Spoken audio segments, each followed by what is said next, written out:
All right, everyone. Hope you're all doing good. I hope you're all doing well. It's time for another episode of Speedruns From the Crypt, your bi-weekly horror hotfix. I'm your host, Dices, and before we begin, I do have a few announcements to tell you, but I do hope you're all having a great day so far. First, GDQ 2025 will be live from Pittsburgh, Pennsylvania from January 5th to the 12th. Registration and hotel booking are now open. You can go to gamesdonquick.com to check out more info on that. As well, Games Done Quick will be holding a weekend marathon from October 11th to the 13th in support of those who have been infected by Hurricane Helen. Stay tuned, starting at 6 p.m. Eastern this Friday, support direct relief. Alrighty, so I hope you're all having a wonderful day. It's finally October, and we're getting into the holiday spirit. Now, I know we're always spooky around here. We're always having the horror fun, but it is kind of nice for us to jump into, different areas of more October-based Halloween horror, I guess. That being said, I thought today would be fun to focus on a lot of different games that feature costumes. You could find a Halloween costume. I'm dressing up like the Silent 2-man today, James. But there's a lot of fun ideas out there for costumes, and maybe this will start making you think of your Halloween costume, since before you know it, you got 22 days left, right around the corner. Anyway, for our games today, before I do introduce the first runner, we're going to be having Silent Homecoming, White Day, and RE3. For our first runner, we'll be seeing Resident Evil 3 Classic, Any Percent with Double Edger. Take it away. Thanks, Dices. Hello, GDQ. Welcome to RE3. This is a classic speedrun in the Resident Evil series, and it is full of RNG. I'm Double Edger, and I am a challenge runner / speedrunner with a main focus on horror. We're going to go ahead and select Special 6. It's my favorite costume. It is the casual costume. In my opinion, the best costume in the game. Right. As soon as the main game scene loads in, it will start. So about 3, 2, 1, and go.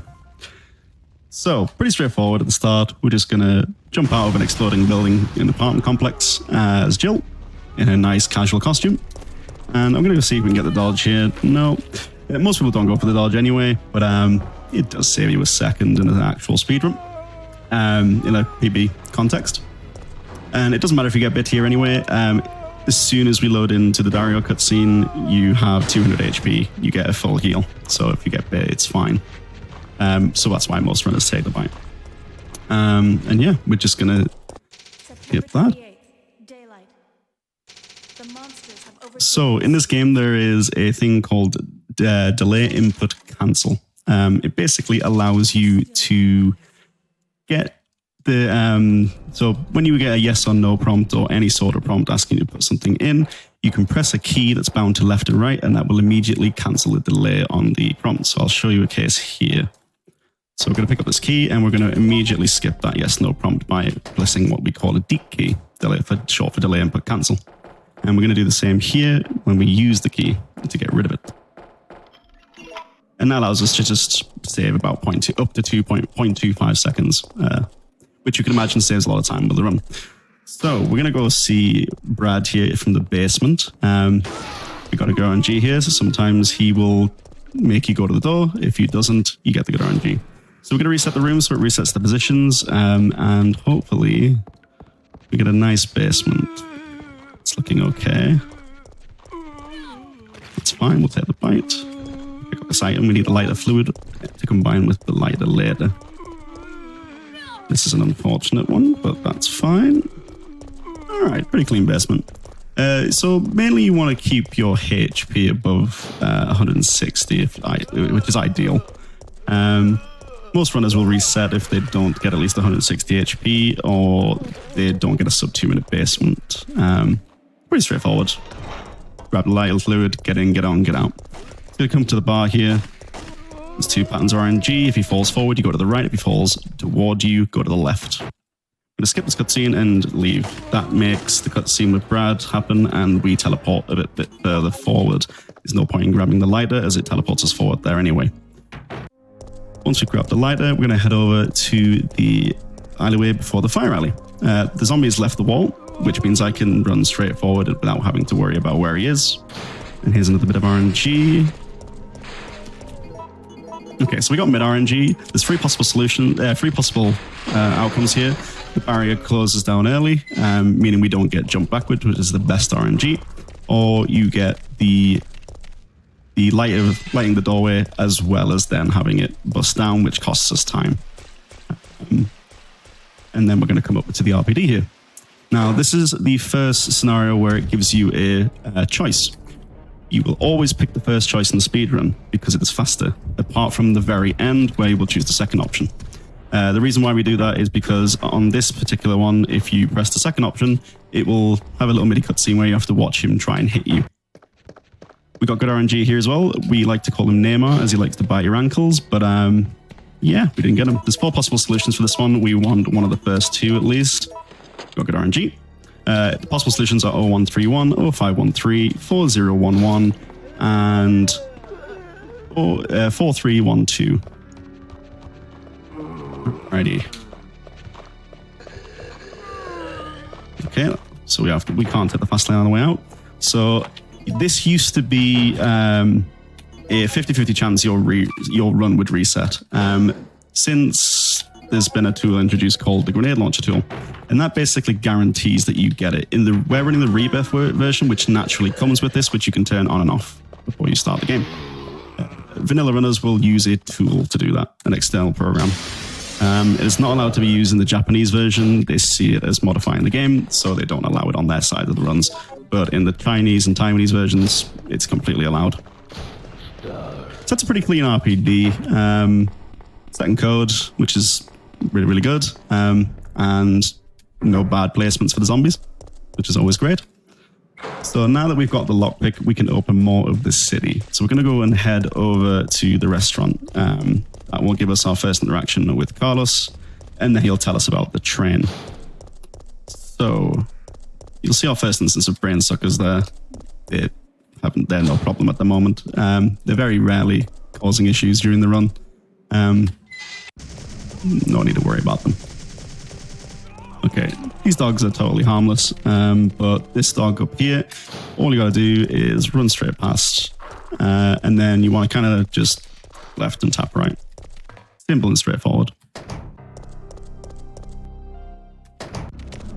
All right, straightforward here as well. You tap slightly to the right, and you should dodge them every time.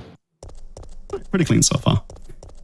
So we get our proper introduction to what they call the brain suckers. The brain suckers, it can slap you here, which is RNG, but fortunately he didn't. And they deal a lot of damage if they jump on your back. We're going to tap left here to bait him out, so we can run around him. Tap left here and push him away, and that gets us nice and cleanly around the zombies. Again, we're going to use delay input cancel to get these inputs in quick as possible. And we're going to go use the tool we just picked up in order to open the basement. Nemesis has found us, so we go straight in. They take the first option, which is hide into the basement. The second option, you will end up fighting Nemesis. We don't want to do that, as that is slow. So, we're going to go into the basement, and Nemesis is going to blow up the restaurant. This causes a flood in the basement, so we need to leave. We leave via the vent here. Carlos gives us a nice little boost. There's a little dodge in this alley just after the cutscene as well.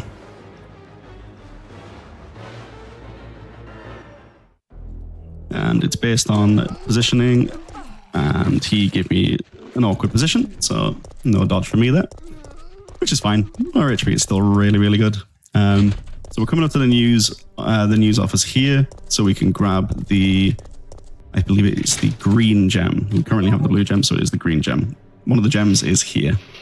So another trick for this is we're going to push this not all the way to the end. We're going to, I count from here, 1, 2, 3. It is 11 pushes in total, and then you can delay input cancel this panel. It doesn't matter if you don't get each and every one. You're bound to make mistakes with it, but it's once you get the hang of it, it's pretty easy to do the delay input cancel strats. So I'm going to come up here. The door's going to blow up. And we're going to see what this guy gives us. So there's a zombie in here, can turbo early. Fortunately, he didn't. And we can just leave scot-free. If he turbos, you can try and dodge him on the way out to avoid a bite. You want to keep your HP as high as possible before the first statue, as we take an intentional bite there to put the zombies down straight away. All right, we now place the gems in here, and that gives us access to this area, the city hall. You put these in whichever order you want. I find it comfortable doing it the green gem first because the menu is easier to get to. And then once we go into City Hall, we're going to make our way to the left and go meet Carlos on the train. So you get two different patterns here. There's two sets of RNG. Basically, every room has some form of RNG element. So let's see what we got here. We got the good RNG in, but this is technically bad on the way out later on in the run because one zombie can turbo and grab you, but it's no big deal. It should be okay. If we get zombies here, which we did, this is bad RNG. We have to take a second and wait for them to come forward, shoot the barrel, and then shoot the next one here. The positive is there's no dogs to deal with. It's just clear exit and entry every time now. So we're going to go say hi and then bye to Kyle. And we're going to meet up with Carlos. Carlos gives us a very, very handy expansion pack for our backpack. And then we're going to grab the wrench here. This wrench is used to access the hose, which we need to put out the fire in order to access the pharmacy, which holds one of the key items for the train. So currently we're going to collect all 4 items and use them on the train in order to get it working again and crash into the clock tower. But obviously they don't know that. They just assume we're getting out of the city. So I'm making our way back. Stream straightforward, just run past these guys and straight through the door. This is where a lot of runners can see a reset. The statue can be brutal. Both statues, we come here twice. Ideally, we want them all down, but that is a terrible place for them to go, and this is an example of how it can go. Get out of my way. Thank you. That was quite clean. Did not expect that to work, but here we go. Do it on the fly. Moving on. So now that we've got the bronze book, we need to put that into the wall in order to gain access to the bronze compass. The bronze compass is then put back into the statue in order to gain the battery that is in the statue. So right down here, if you don't put the bronze book in first, what will happen is when you take out the bronze compass, you see the electrified water there. Well, it will come through those 2 pipes held by the horse and the maiden, and it will not let you pass otherwise. You need to put that book in. All right, so now that we got this, we're going to go back and go get the battery and then head to the substation because the elevator 2 substation requires this battery. All right, nice docile zombie. Ideally, you want him at the top of the stairs. 2 RNGs here. We got the birds, so we can just run around. For the dogs, you kind of have to angle it a little bit if we got the dogs. So if one of these can turbo, but what we do here is try and manip them. So we shoot twice, make them go the other way, and we should hopefully get a nice, clean exit here. He got me. That's fine. This means we might have to use the Faz a little bit earlier than I want to, which is okay. So the way we dodge this guy is on the frame change if he doesn't turbo, which he sort of did. So we have to use the Faz early because we've dropped into caution. It is not ideal to run in caution. You run slower and you also turn slower. So it is huge time loss across multiple areas. Okay. Hopefully the brain suckers play a ball. Okay, this sort of didn't, but didn't do too much damage. All right, we're good. Okay, here we go. So this is another one. Hopefully we get nope, we got bad RNG. You want the crowd there because you can do like an S line through them, which is quicker. He came off the wall, which is nice. So I get a free pass. Not bad. All right, the solution to this is left, right. If you want to access the other room, it is left, right.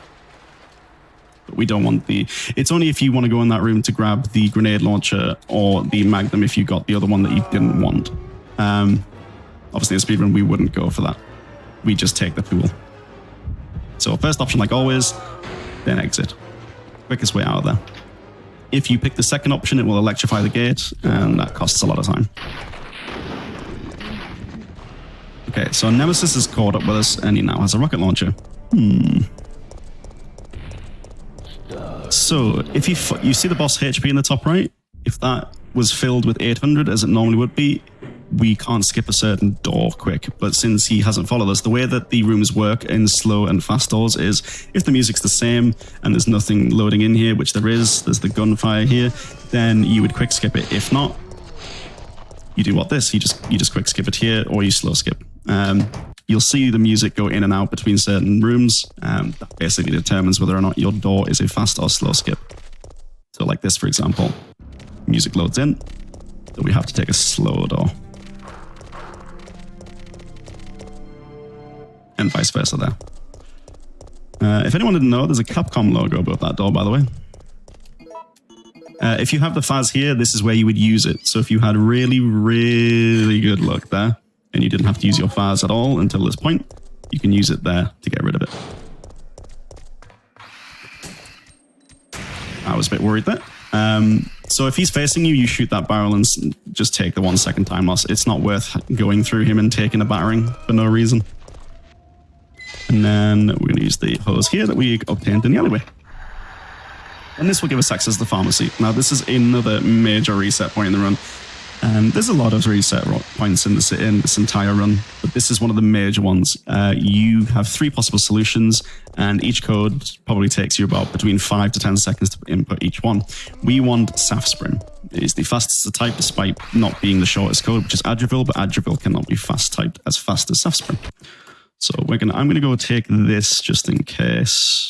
Not that note. We're going to take this because our HP is below 200. We should be fine, but rather be safe. So we're going to put Safsprin and do what's called fast typing. So unfortunately, no Safsprin. Hopefully Adravil.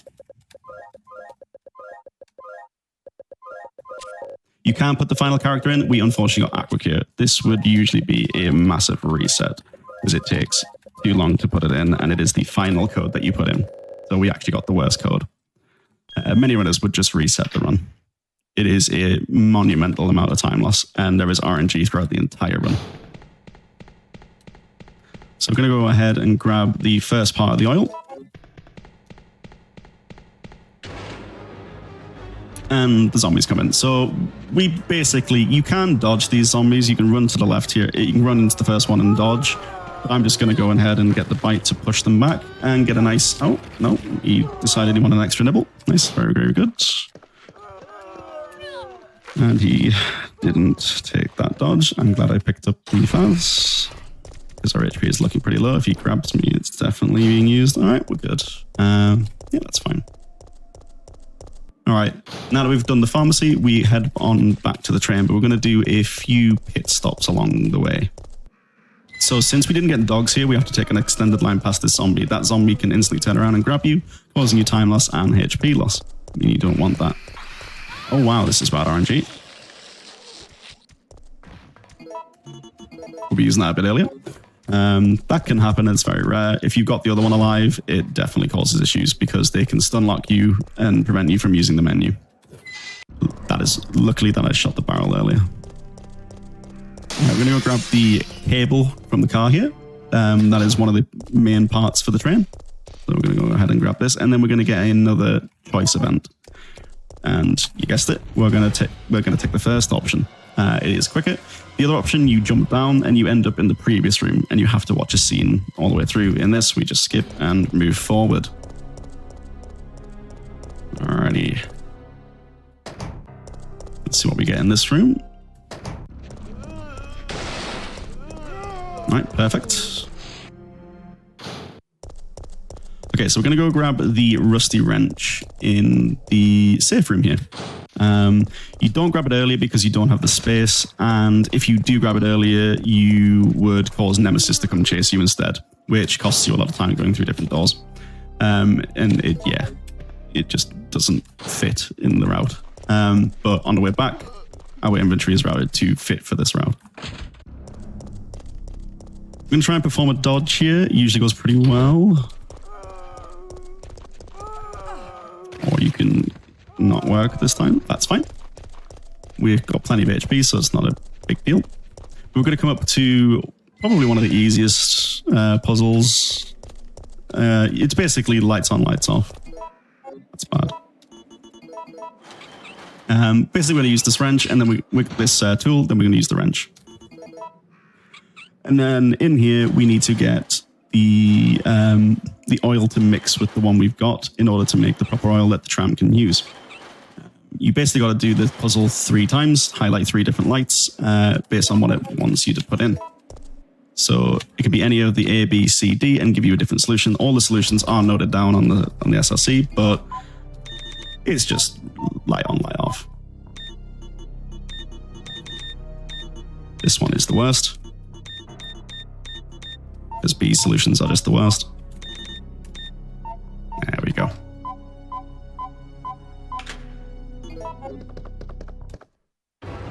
If you need the Faz, you can take it there. But if you get good RNG, you're going to have to use it once you crash the train. There is no room for it otherwise. So we're going to go straight past Nemesis. We take a tap to the right there. Right, the zombie here can turbo, but fortunately he didn't. We're going to run behind him and straight onwards. And this will be the first instance of Gravedigger. So I think if you were doing all bosses, you end up fighting Gravedigger here. You need to kill him here. You don't technically kill him, but he is an instance where you have to fight him. And when you eventually damage him enough, he goes away, I believe. All right, so just activate these 3 switches here. Careful not to take a hit. He does do a lot of damage, and he usually goes for a double hit. And then we just run away. All right. Now we're coming up to the second half of the game once we put the items into the train. Once the train crashes, we are officially in the second half of the game. We're going to put all these items we've collected along the way into the train. All right. And then we skip the cutscene and go ahead and do the train. So Nemesis has joined us and broken into the other cart where Mikhail is. And we're just going to leave. You can fight him, but it ends up in the same result. No, the brakes are out.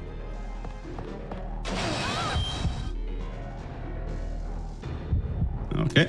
And then we're going to pick the first option, jumping out the window. It's useless. The reason being is because we need to pick up an item for a door to combine with it. So we get a half of a key to combine with another half. That gives us access to a door in order to progress the story. We got good RNG. So if you get early powders, it means you're mixing freeze rounds, which is really, really good. Reason being is you make 10 of them and shoot less of them for the fight coming over Clock Tower with Nemesis. So you grab all these powders here and mix 2 Bs and then mix it with the reloading tool in order to create 10 freeze rounds. Straight through. Hello. We're going to open this door and we completely just skip our interaction with Carlos. If you got late powders, you have to take the, I believe it's freeze rounds he gives you, and then mix flame rounds. Flame rounds are bad because you have to shoot 12 of them in order to... Sorry, I'm just going to not screw that up.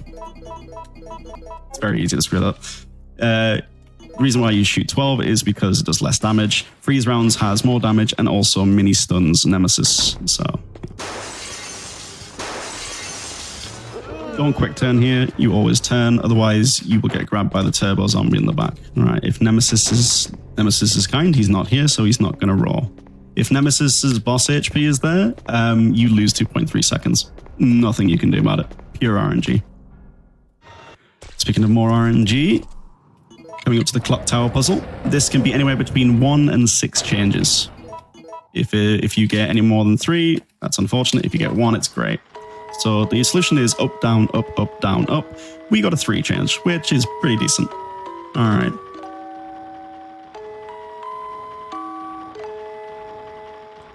And they're all up as well, which is really fast.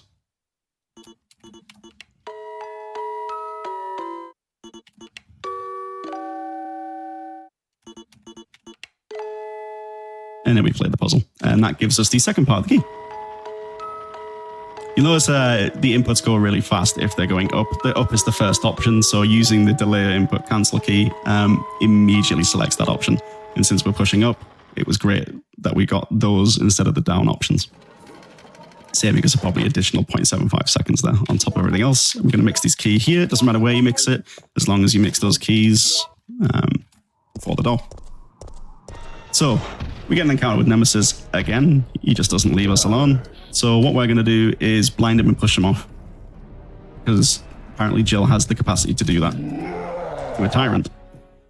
And that door, by the way, is the only door that is a mix of fast and slow. It is called the medium door, and it is the only door in the game where you skip it, not instantly, but not slow either.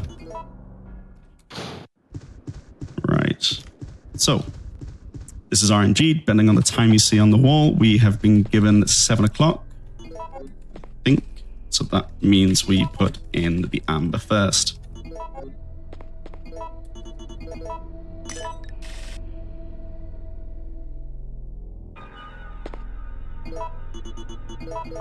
Which is OCA. There are 4 possible solutions: 11 o'clock, 9 o'clock, 7 o'clock, and 5 o'clock. And it goes, and if it's 11 o'clock, it's the order you pick it up in. If it's 5 o'clock, it's the reverse order. All right, we're gonna go grab this here. This is the first part of the cog. The other part is in the clock tower itself. He likes to poison, by the way. So you hear them shooting poison now. They can do that as soon as you come out. So I always take a step out and then turn right immediately and run. That usually prevents him from instantly poisoning you. You do not want to fight Nemesis in poison, and you don't want to run in poison because it's the same as running in caution. It is really slow, and we don't like that. We want to go fast. All right, so we got both of these cogs now. We can fix the clock tower and call for help in for the helicopter. You can put the wrong cog in. It'll cost you 5 seconds if you put it in without combining. It is rough. The game requires you to be fast, and the inputs can be eaten in this game. RE classic games are very likely to eat your inputs. All right, this should be a simple fight, but it still can go wrong.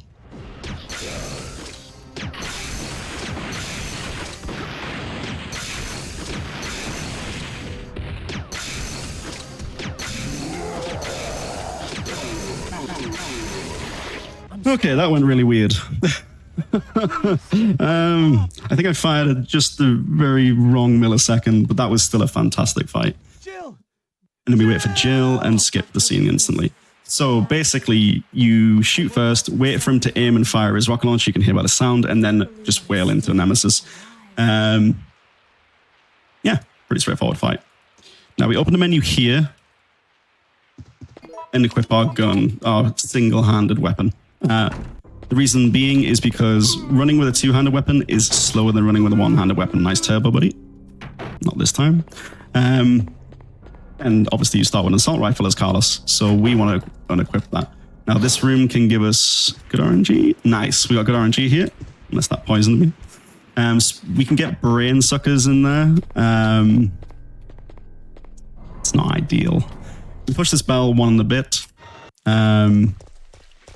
Because you don't, it gives you access to the trigger immediately. You don't need to push it all the way around. And then we go here. This is the Rebirth edition of RE3. So the Rebirth edition is a quality of life update to RE3. It changes a few things around, and it's separate category to the original. But it is pretty much the same game. So we're going to go ahead here and grab the voice recorder and use it for this elevator because it is voice activated. There also appears to be a slight fracture in his right Drink arm while this happens. below the elbow. However, and then we're going to go to the 4th floor now. Hopefully we don't get the zombies there. Unfortunately, we got zombies.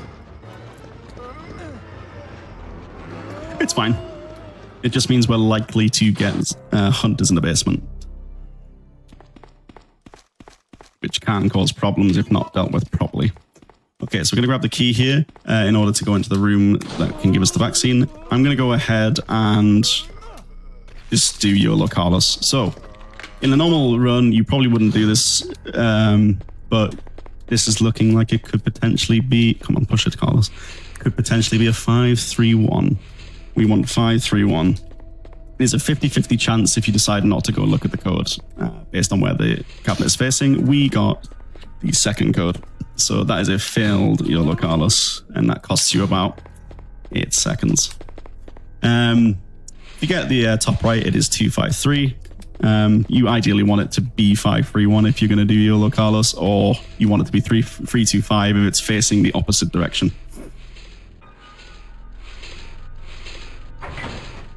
And then 104 is the worst one in the bottom right. So we got 2, 5, and 3. This is the first half of the vaccine. We're going to go into the basement now and grab the other part. That's unfortunate. We need to get in this elevator now. Okay. We're good.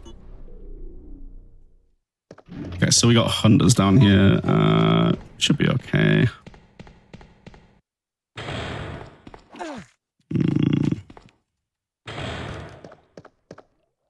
Alright, I'm going to grab this and put it into the machine and then pull the handle.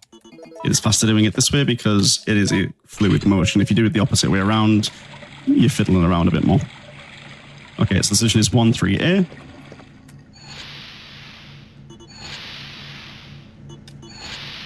And that gives us the second part of the vaccine.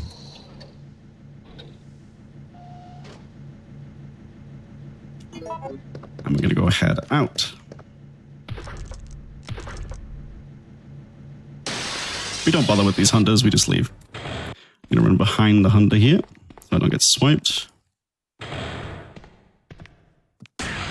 We run forward there to bait out the second hunter. If you don't do that specific tech that I just did there, the other one will survive and you have to lose time trying to get rid of it. It will block you from leaving. We got hunters on the way out as well, which is interesting. That is pretty free.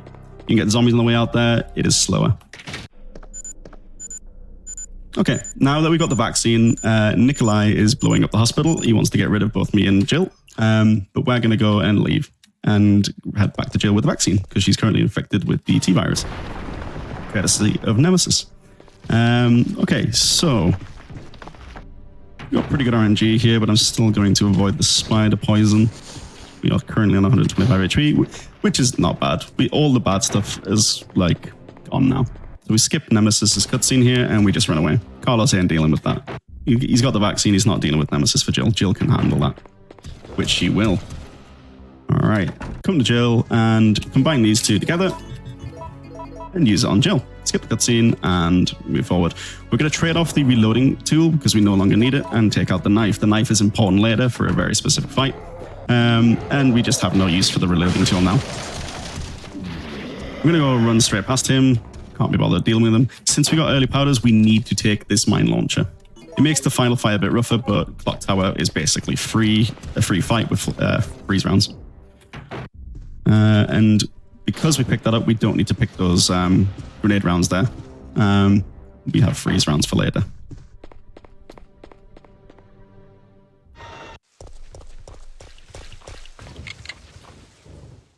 All right, pick up the key here to the park. Sorry, we don't have freeze rounds for later. We already have grenade rounds, which is why we don't pick them up. We wouldn't have those if we were going with flame rounds because we use them later on. Right, so we're going to go ahead and grab the key in order to access the cabin. We got good RNG here. You might think getting hunters over zombies is not great. It is on that bridge. Here, though, it's not great.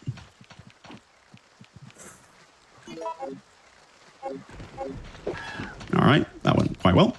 Alrighty, getting hunters there sucks. We want dogs there. Dogs are very docile. Hunters aren't very docile at all. And then we're going to go into the fountain area here and enter a solution in order to drain the water. Pretty straightforward puzzle. You'll get the hang of it if you choose to run this. You see the solution over there. You can go over there to look at it. Obviously, that's slower. You want to just put it straight in. All right, now that the water's drained, we can go into the sewers and head over to the graveyard and also the cabin. So this is where we fight the infamous worm, the Gravedigger. He's not too happy that we ditched him in Raccoon City, and he's come for some revenge. So we're going to go and give him a taste of medicine. Right, so we use the key here, and we go grab this pole. It is used to knock down the firewall behind the wall behind this fireplace. We grab these two powders, and then we stand over here and mix all of our powders and grenades, or examine it. Our grenades, and put them into here, and use this lighter edger. Cold fingers. It's winter. That's my excuse. And that is our final use of the lighter. We no longer need it. It will ask us to get rid of it, which we will. And then we just use the ball here to break into the room that's hidden behind it. You know, we do this because it holds the key in order to access the treatment facility. Oh, we get a call and we go straight back out as usual. He's impressed with us, but we don't care. Right, so unlikely we get a one cycle. But here it goes.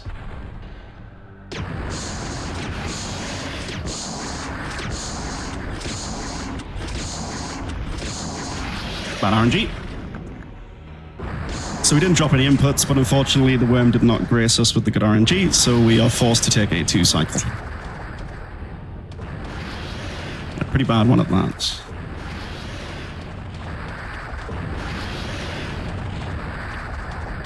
So the worm can rise anywhere between, I believe, 3 and 5 times on a 2 cycle. Not getting the 1 cycle costs you about 14 seconds, but still simple and straightforward fight. If you keep your inputs up, quick shooting, and you get the 1 cycle RNG, you're laughing. Yeah, you can pattern it, but in the Rebirth version, you can just spam it. That's what I do. If you're running the vanilla though, the inputs are eaten more in vanilla. So spamming it's not a good technique.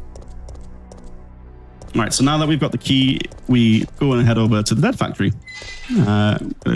Walk up these stairs, run, and that'll cause him to puke.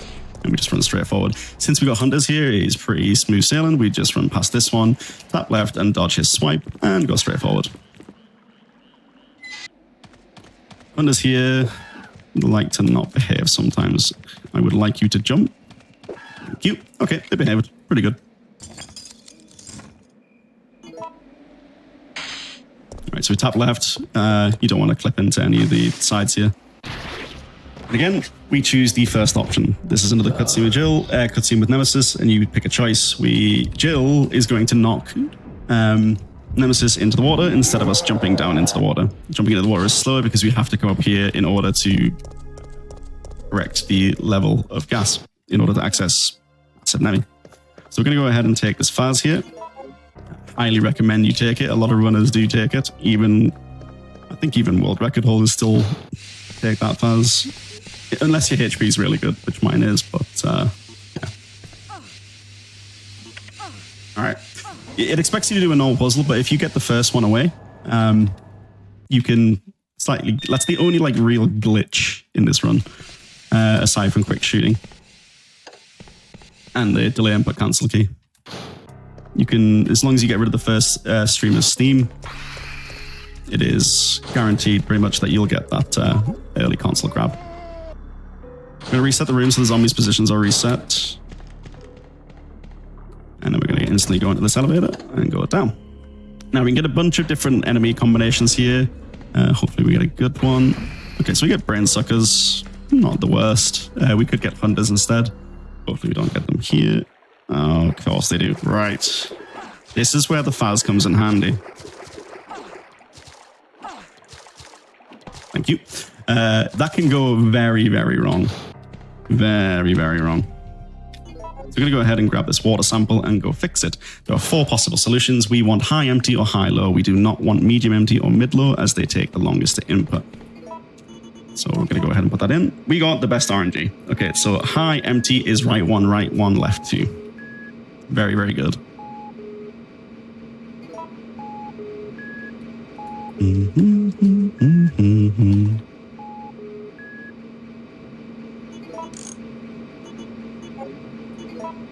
Right 1. Yeah. Sorry, brain kind of melted that. 1 and 2. And go forward. Sorry, sometimes it's late for me. Or early in the morning. Yeah. Oh. Oh no. Which one's off? I think I can reset the room. Uh-oh.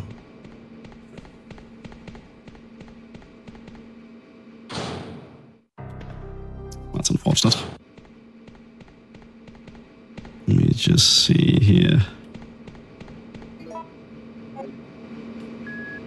Okay, it does reset the puzzle. If you make a mistake, just reset the room. It costs you a lot of time, but that was a big oopsie. All right. Hi, empty. Right one, left two. I must have put left.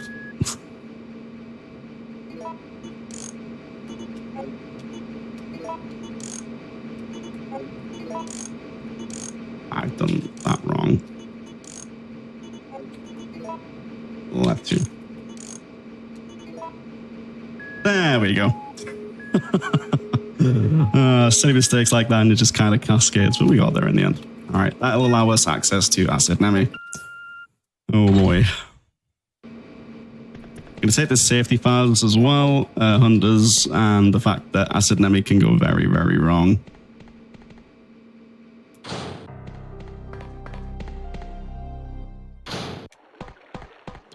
Okay, so you just quick turn here and run forward and it should be pretty fine. Most of the time if you get Hunters there, you usually get out scot-free. It's on the way in that Hunters are problematic. So here we're just going to run behind this brain sucker and go through. All right, this zombie can turbo here.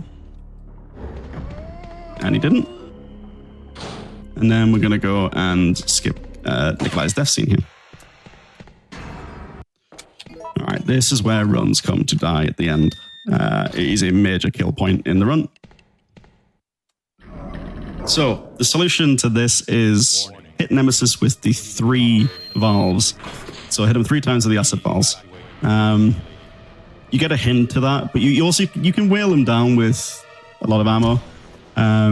But it's quicker to do the intended way, which is just pump him full of acid. So the first and second valve are very position-based and execution-based. We're going to wait for the second step, strike the first valve, quick turn, take a step forward. That'll help us avoid any potential early acid. And then the second one, we strike as soon as it says stars. Here we go. 1, 2. Quick turn, step forward. Wait for the bait, and then stars. Don't run until he strikes. Second valve not working is really bad if you get it wrong. Okay, that's perfect. And that is pretty much almost a perfect Acid Nemi fight. The only way that could go better is if my position was right near the body, which this keycard falls from. So we're looking on pretty good time here. I'm so glad this fight went well, because if it goes bad, it goes real bad. All right, so we're going to equip this because it's a one-handed weapon. Even though it's a mine launcher, it is a one-handed weapon, so it is faster, and it saves us equipping it later. We're going to use this in the final Nemi fight. There's a line we're going to do here called the Wolf line. I believe Wolf DNC discovered it. I'm probably going to butcher the line, but it's supposed to alleviate any turbos, potentially. Unfortunately, if the second one turbos, it doesn't quite work. Get out of my way. Thank you. And we're going to go ahead and just use the keycard here. And we're almost done. These zombies can patch up. We did get super gamed here, so we wait and wait and wait. This is unfortunate. That is possibly the worst I've ever seen it. So I'm going to go ahead and do a little bit of a heal there. That's unfortunate. And we're going to go ahead and skip this and run to the end. This guy is called Hugh. If you watched Orchlon back in the day, you'll understand why it's called Hugh. He was not very happy. He lost a world record run to that zombie.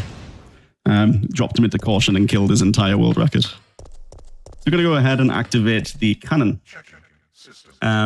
This is going to be used to destroy Nemesis once and for all. Or basically incapacitate him so we can basically leave him here to die with the nuke. We've got to push in all 3 batteries, and we've also got to deal with Nemesis. Once we push in the first battery, Nemesis will spawn in and consume a tyrant after dropping from the acid pool, and become an absolute monstrosity. He spits acid, he hits really hard, and we've got to take him down to 200 HP on the second cycle of the cannon in order to get a 1 cycle. Which is usually straightforward, unless one of your mines doesn't cause the damage it should.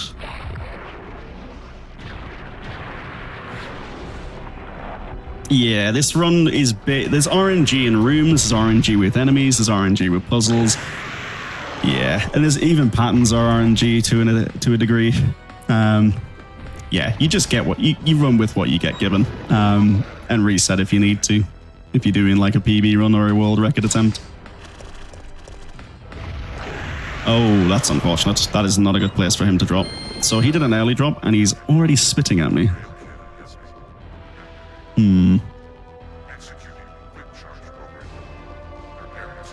Focus up here. He can absolutely destroy me.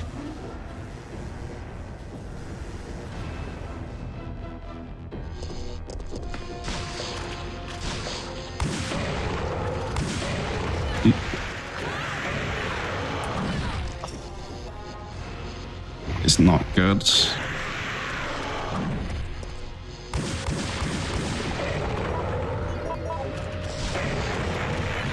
Nemesis is not playing nice.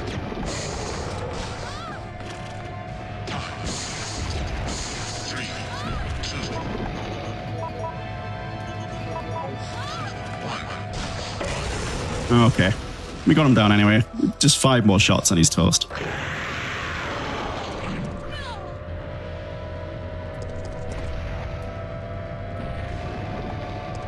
That's if he comes over. Nemesis, don't do this to me. Alright, he's dead. He was worrying me there. Alrighty. And that is Nemesis dead. That is the final time we deal with him. This was one hell of a RE3 speedrun, I'll give it that. Granted, the mistake was mine for the water puzzle. I think I put him left instead of right when I meant to put him the other way around, but pretty good overall. I enjoyed that. I enjoyed the RNG in this one. Pretty good. Pretty good. Excuse my word vomit. Thank you for the GGs. It's not over yet. This is the only one where you press the second option. If you press the first option, Jill will jump and grab will you the, give stars? Too late. It's all right. But yes, we could have showcased stars, I believe. It was a pretty quick run. What's the time on? Yeah, not too bad. 45:11. Not a bad run. No stars. Well, if you want to see stars, you can always check out Double Edger over on Twitch. Yeah, twitch.tv/Double Edger. I do a lot of challenge runs, mainly focus on horror. I do speedrun from time to time. Not really run this game anymore. I think I've played this game enough. You'll do one run where you do the stars. Do the stars, yeah.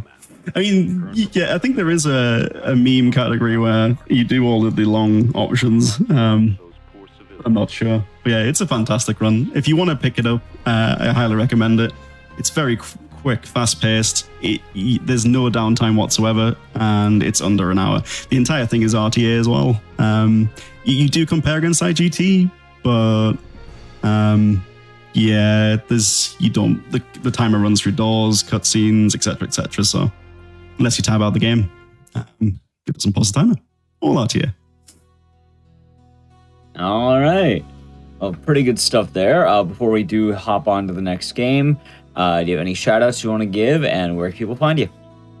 Yeah, the RE3 community is really great to like pick up strats and learn the run. If there's loads of people, I mean, Deep Stack Dave's in the chat there. He's ran this game. He's got sub 42. He's relentless in a lot of stuff. He's also got.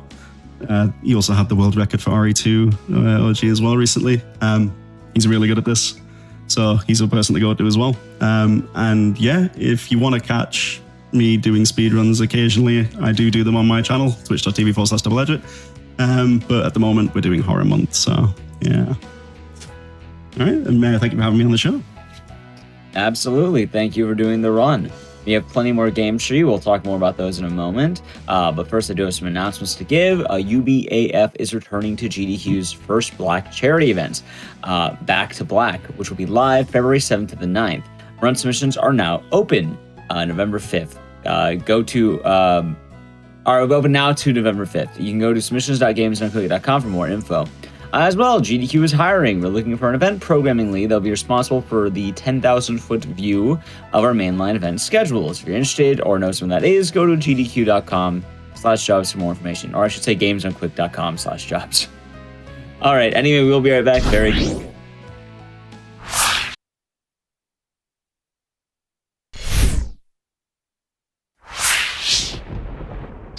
All right, everyone, welcome back from the break. Hope you all been enjoying the show so far. It was fun looking at one of the classic survival horror games, RE3 Classic, our nemesis, and, you know, a wide variety of the costumes you can pick from that game. I always do like that there's so many. You can be like Regina, you can have Jill in casual clothes and our PD outfit, and our next game is going to have just as many costumes, and some of them will get quite wacky. It should be neat to see them, and it's also kind of one of my personal favorite games to see in general. Anyway, up next is going to be a remake. It's going to be White Day, a Labyrinth named School, G-Min, any percent with Cloudmark27. Take it away. Hi, everyone. Today we're going to be running White Day, as you heard, G-Min percent. This is actually a new character added to the remake, so it is really cool. It's really fun. It's completely... Really quick, before you begin, I just want to say, I know this game has some costumes. I would like for you to pick all your favorites. All my favorite costumes. All right. And then you can show them off, too. Okay. So, we got all of our costumes right here. For So Young, we got Noelle Vermillion, if y'all have ever played Blaze Blue. This is her collab costume. She has a Halloween costume. It's whatever. We're going to go with the Noelle Vermillion costume. Sung-ah, my favorite, she has her ghost shirt. If you've played the story before, it's really worth it, by the way. Then you'll understand why she has that. So we'll keep that one on.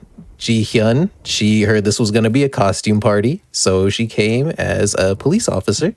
She followed the rules. That is completely with Ji-hyun's character. And then we have our main boy, Hee-min. He's feeling a little restless, a little, you know... So he's going to be Ragna the Blood Edge. Really cool. Really awesome. He's got his big sword. And just to keep in the spirit, we got our janitor, the lovely Nightmare. Obviously, this is a play on Nightmare on Elm Street with Freddy, but this is, you know, distinct. And then our other boy, we're going to have him as Marvelous Pink. I was going to go with this one, but honestly, this is the best costume in the game right here. So I just couldn't change it. I just couldn't change it. And that's okay. And then the girl of the hour, whose route we're actually running today, G-Min, she's dressed up as a cowboy. You got a little yeehaw. I'm from Texas, so yeehaw. We got to have that representation. But all right. Those are our costumes we're going with today. But we're going to start as soon as I go with hard. And I press start. So 3, 2, 1, let's go. All right. So as you can see, we're running on hard, and we need hard because we need to play with the AI in this game. We need to take advantage of how aggressive it is on hard. So we'll need that later. But for right now, it's a pretty static, pretty comparable to the new game run. So this is a combination horror, visual novel, dating sim type of game. So it combines, you know, the survival horror of going through scary places, but also the visual novel dating sim of picking choices with, you know, the girls that you see. So we're just going to chill with Sung-ah here. She's just chilling. So I'm going to be picking certain choices. You're going to see me spam through these choices real quick, but they are very important because we want to get a very specific ending, and your relationship with the girls does change on like what events happen in game. So right now you're going to see the first big change for G-Min percent. We're going to find 10 of these doodles, and we need to find 10 of these doodles to actually start her route in this game. So I'm going to be doing that while doing the basic New Game Plus route. All right, so we're going to do right there. I showed it a little, or if you're watching me pick up any items, there's a technique called item or like menu canceling. So right when you pick up an item, it'll take you to the menu to show you that item. But if you time your pressing of the backspace button, like on the correct frame, you'll actually just forego that menu altogether, which makes it a little faster. It's like, it's a very, very tiny save, but with the amount of items that you pick up through the game, it does, add up over everything. Okay, so now we have like our introductory puzzle. It's basically like, here's what you're gonna do in this game. Find item. Be scared of whatever that was. We'll see that later. And then see how there's like a blocked path that we have to go through. So we're gonna figure out this puzzle. Really easy. We just gotta turn both of these. So that's one valve. And then we have our second one over here.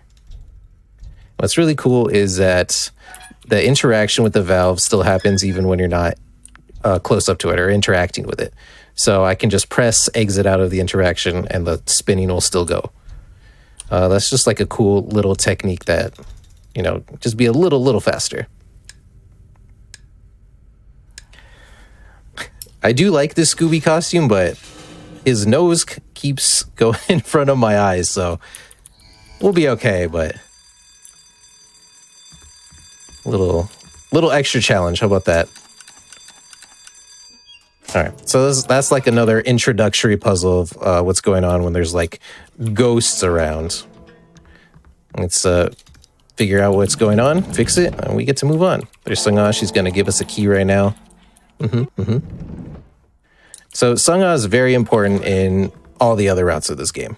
You go with her stuff for pretty much everything, but we're not going to do that this time. This is the one route where she's not important. Okay, then we're gonna meet. Well, we already met Ji-hyun earlier, but we're gonna actually talk to her this time. She's rocking her police officer costume. So usually we want to be nice to Ji-hyun because we do go for her ending. But in this one, sorry, Ji-hyun, you're not the star this time. All right, so we're gonna go through that, and then we're gonna set up a little bit by opening this door. So in this game, you actually cannot pick up items unless you have some sort of light source on them. So that's why you saw me turn on the light before I went to go pick up the lighter. But now that we have the lighter, we have our portable light source, so we can pick up things in the dark. And we want to... The light attracts the janitor, so we don't want to put on a ton of lights. There we go. There's doodle number 4. And then we're going to see the girl of the hour over here. Here she goes. There she is, Jimin. Hello there. So this was a character added in the remake of this game. In the 2001 version, she is not a part of it. Yep. And what's cool about this is that you actually, in this route, we'll actually get to play as her. But we'll get there in a bit. But she's the one making the doodles. That's why we're finding all the doodles. They're like her trademark thing. And we'll get another 2 over here. Boop, boop, boop. All right, we're going to do the... Okay, so there was a menu cancel right there. You could barely see me. I fell in front of my face. All right, we're good. All right, you could barely see me pick up that note right there. It was a very good menu cancel. So there's another 2 doodles. All right, now what we have to do is we have to go, or we're going to see the main, like, threat in this game. Unless he chooses not to spawn, which there's an RNG where he does it. This doesn't have as much RNG as RE3, but... Oh, look, here he is. That's actually really bad RNG because I don't want him blocking that door. All right, we took a little bit of a safe route, or a safe dodge, but that'll be okay. We picked up that tranquilizer earlier because you do have stamina in this game. If you can, I don't know if you can hear it, but there's a heartbeat going on. And that heartbeat is basically, human stamina, how much he can run. So what we're going to do right here is we're going to go to the healing items. And I forgot to look at the thing. 4125. All right. All right, sometimes he can hit you there, but we were lucky enough to not be hit. Yeah, he's not super fast. So you can outrun him if you're, you know, in a straightaway like this, or you outmaneuver him. He's not the most agile. All right, now that we have that code, we're going to go open this over here. That code can be 3 different things. So you do have to go check what it is. 4125. It doesn't matter what order you put it in, as long as you get all the right numbers. That's another cool thing about those types of locks anyway. All right. So now we're going to go. All that was for 1 key to open the last door that we need to unlock in this. Wait, second to last door that we need to unlock in this area. Second to last? Third to last. One of those. But we'll go over here and we're going to get 2 more of our little doodles. And it is really fun to, like, when you're first playing this and you're trying to find all the doodles. So, yep, she's going to be over here. There's a cutscene. Also, all cutscenes do displace the janitor and sometimes despawn him. So we use those to our advantage, too. So there's one more. And all of these doodles do represent something in the game. So, like, most of the time, she'll make doodles of characters or, like, of symbolism. You know, that bird cage and everything. Okay. So now we're going to do a little setup for the next cutscene coming up. So there's going to be a key on the floor after the next cutscene. So basically we want to look down to where we would pick it up. Just makes it easier to pick up. I think right there. That looks like a good place. We'll see. I did. Ji-hyun is here too. All right. Let's see if I got it. I did get it. Hooray. So I picked up the key while this part of the game was loading in. It's a little bit of a time save, but nothing crazy. But like I said, all these little time saves, they add up at the end because you do all these actions quite a bit. All right, we're gonna open this real quick. Open this one, and then we're gonna open a safe right here. The safe can only be opened by 3 codes, which is determined by the first number of that. So because it was 86, it's gonna be 5924. So we got that. And something very important that we cannot forget, that I've totally never forgotten in any of my runs, is this right here. And then we're going to pre-open this door. And the poison that we just got out of that safe, we're going to use it to destroy Bulbasaur. Poor little dude. He's already the not best starter of the original gen. All right, so now we're going to go down here and we're going to get our second to last little doodle. Little crying angel. And then we got to take out 5 Bulbasaurs with let's see, this is a poison. So I guess toxic? I don't know. Gunk shot? Those are poisons, right? All right, let's go. Dun, dun, dun. Okay, so we need 3 more of those, and we also need 1 more doodle. We actually get our doodle right before the boss of this area. And speaking of that boss, there's a little choice that we're gonna have to make that y'all can make with me. Okay, you gotta choose either left or right, and that'll decide your fate. All right, so you can put in chat whatever you choose, either left or right, and we'll see how it plays out. We'll see if you're okay. But we're just gonna take out the rest of these little Bulbasaurs. Bum, bum, bum, bum, bum. All right, so here's the last one going down right here. And then we're gonna get the last doodle. So this last doodle is actually in a very good place for us. Ooh. Here it is right here. Little stick bug. He's just chilling right there. All right, here's the boss. Big tree. Y'all got your choices in? It's happening. What do we got? Let's see. It is right. If you chose right, congratulations. You survived. If you chose left, oh boy. I'm sorry. All right, then we use our super flamethrower on him. See you later, Treebeard. I always call him Treebeard. I always think that's a good name for him. But the right is right, gang. We did it. All right, so now that we did that, after you defeat a boss in an area or do whatever, you get a talisman, and that lets you move on to the next area. So we're going to go get that real quick. And we're going to go talk to Sunga. So it's over here. It's open. Give me that. And we just run into that to get that going real quick. We don't have to like go out into the hall and everything. Tree. All right. So usually here we would always side with Sunga, but this time we're not. We're gonna side with Soyoung. Yeah. Because we need the janitor to spawn in a certain place. And that place is... Oh, I almost ran into the wall there. Oh no, he's on the stairs, but it's okay. So here's the main difference. Now we're talking to G-Min. Usually you just move on with this. She's gonna yell at us. What? Yeah, she's a little mad at us. She gets a little angry at us.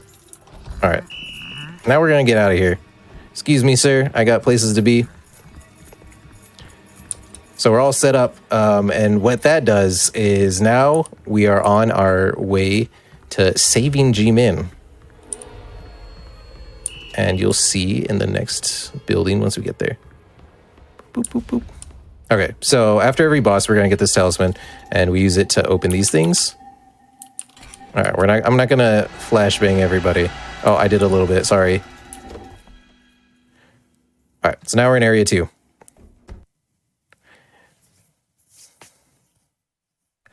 So area 1 is usually the biggest. Oops. Little baby right here. He's got to get his little wah. Wait for it. Wah. All right. So now we got to do some prep work. We got to open some doors and get things ready. So we're going to open that one. We're going to open that one. We're going to open this one. We're going to crouch down here and we're going to get that key. We got a little more prep work, and then we have to save G-Min. And that'll be where the biggest split off from the new game route goes. We're gonna open this one. We're gonna open this one. So we need to open this door because this triggers a flag in the game, and now I can open the principal's room with the code that you get in that room. Boop, boop, boop. All right, so we're gonna stay over here. Now this code can be one of 3 things. We're gonna guess. And hopefully we get it on the first try. But I was not very lucky in my practice runs earlier. Okay. All right, second try. That's not too bad. In my practice runs earlier, I got it 3rd try all 3 times. So I was like, all right, that's how we're doing this today. And we're going to do a little puzzle right there. Okay, so here's where we're going to see that G-Min's in trouble. Usually... you would just watch this first video and this spawns the key in the next room. But because we talked with G-Min at the end of the first building, now we get this special 3rd video. And we can see, uh-oh, she's in trouble. We're not going to see the whole cutscene because I have to skip it. But she's in trouble. There's fire everywhere.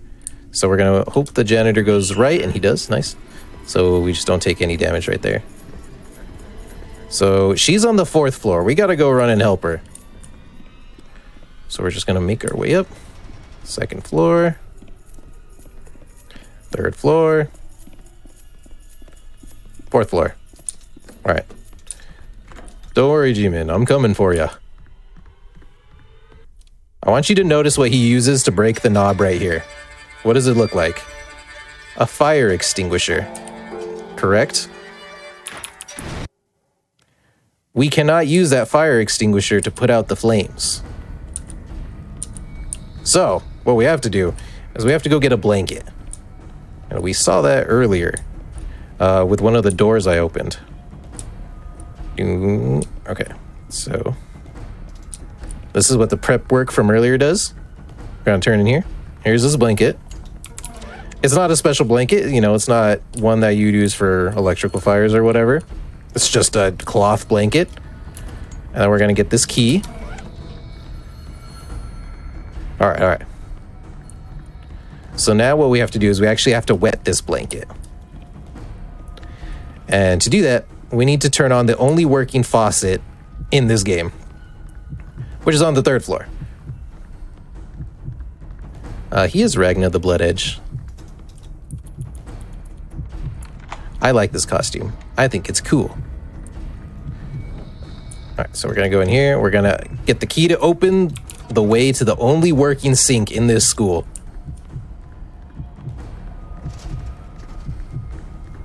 Let's go. Which is on the 3rd floor. All right.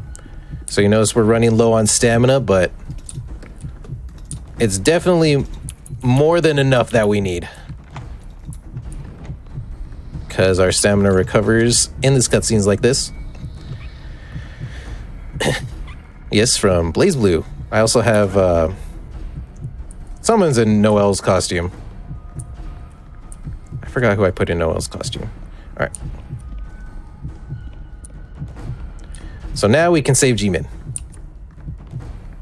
Don't worry, girl, I'm coming for you. And we gotta make sure we get the good ending with her. I know. Yep. Are you that? Hey. Here we go. We can meet. Here's the character switch. See ya, He-Min. Now it's G-Min's time. I always like this. New character, new route. It's really cool. We are going to take a safe strat going up over here, but we're going to grab this little dude. Ooh, that was a little scary. Usually I would just try to dodge him, but he's pretty good at hitting you right there. All right, so now we're going to go back. Oops. We're going to go back to the first building. To do that, we got to go all the way to the first floor. We're going to close this and close this one, and I'm going to walk. So this guy has a habit of teleporting all the way down here for whatever reason. I don't know. It might happen. It might not happen. I hope it doesn't, because sometimes he can teleport and insta-kill you. Okay, so he teleported to the end of the hall. I don't know if y'all heard him. Yeah, sometimes he'll just go right up on you, which is not fun. It's not good. But we were safe that time. So he should be under me. And we're going to make a whole big circle around. So we got to go. What we're doing right now is with G-Min, so you can see that we're here, is that we have to find a certain book. And to find that certain book, we need to follow a trail. So we're going to quickly go to every clue, basically, that trail leads us on. So we're back over here. We have a sort of... I don't remember what that liquid is called that shows like blood stains or whatever. But we put that on. We see this. This is the book that we're looking for. Oh, frame drop though. All right, so he's right there. Excuse me, sir. I got places to be. All right, so we grabbed that trank from the principal's office earlier because we're just straight running here. We're going to run out of stamina very, very soon. So I'm going to make sure all of those are closed and we should be fine.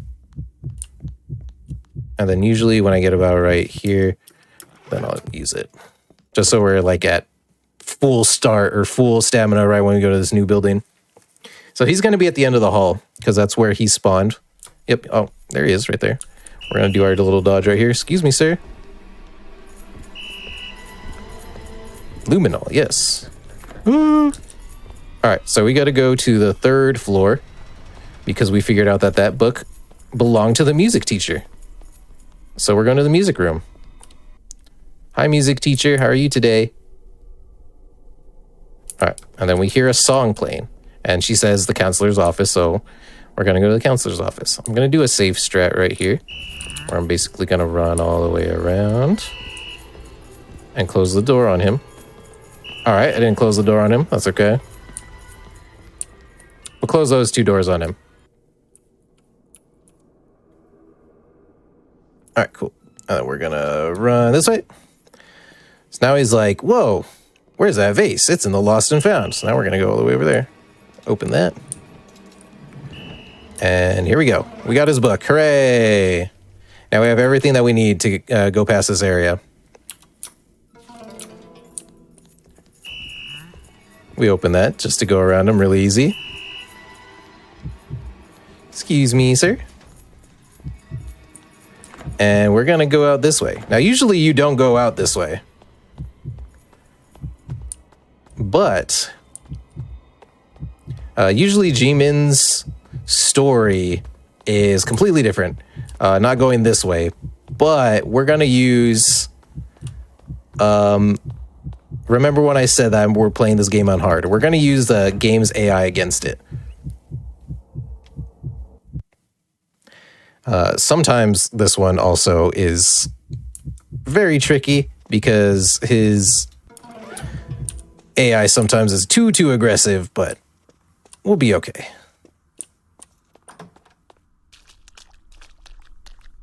All right, here we go. So what we're going to do is in this building, a new janitor goes after you. And this one's bigger, better, stronger, everything. And we're going to see him right there. So I'm going to use that against him because what he does is he'll open doors for us. Now, usually the door to get to the new auditorium where we need to go to the end of the game is locked. And you have to do something else with G-Min to actually get to the end of the game. But we're not going to do that. All right, chill. Chill, buddy. Oh, he's not in the best place, but that's okay. All right, so I'm going to walk here. I just don't want him to notice me yet. We're going to run this way, and he should run after me. Good. Oh.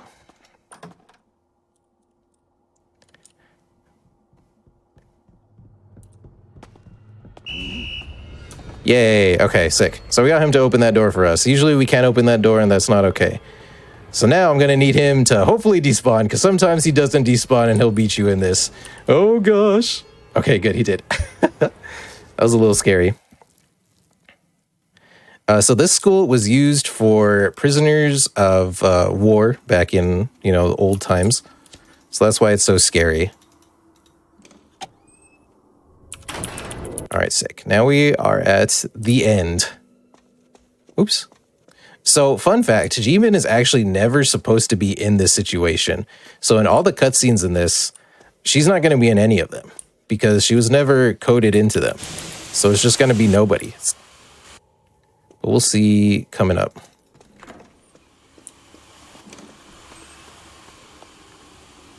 Boop. Okay.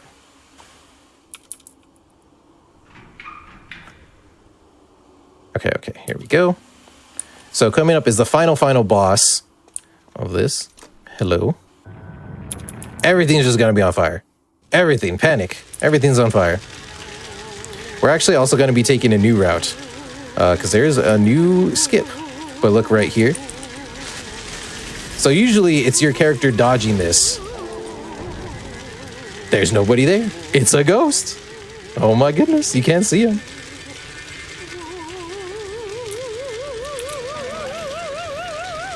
Okay. So we're going to go this way. We're going to hope for left. Nice. Okay, so left you can actually skip the cutscene right after you dodge it, which is always nice. But for this, basically we have to put out fires in a certain order, and then we get to turn on the sprinklers and defeat the boss.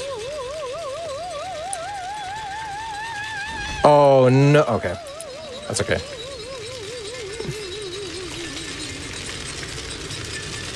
Ooh. It's very scary. Okay, I do want to be at full health because there's a chance that I die. And we're going to try this new skip a couple times, but if we don't get it, we'll just go to the old way. All right. We're We're gonna get this soy milk right there. Thank you. Basically what we're gonna do is we're gonna go over here and we're gonna walk, look down, and then we're gonna run back up, back and forth, and then we're gonna run over here. And we're gonna clip into that. Hooray. That actually went, okay, surprisingly well, because I was struggling with it in those practice runs earlier. All right, we want her to be closer this way. All right, excuse me, ma'am. And we're gonna get the cuts. So this cutscene is usually before you get into it.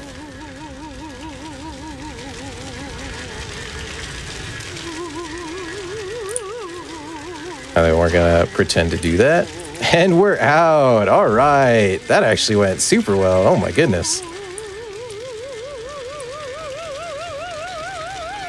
And yeah, now we're going to the end of the game. And time will be when the white chrysanthemum shows.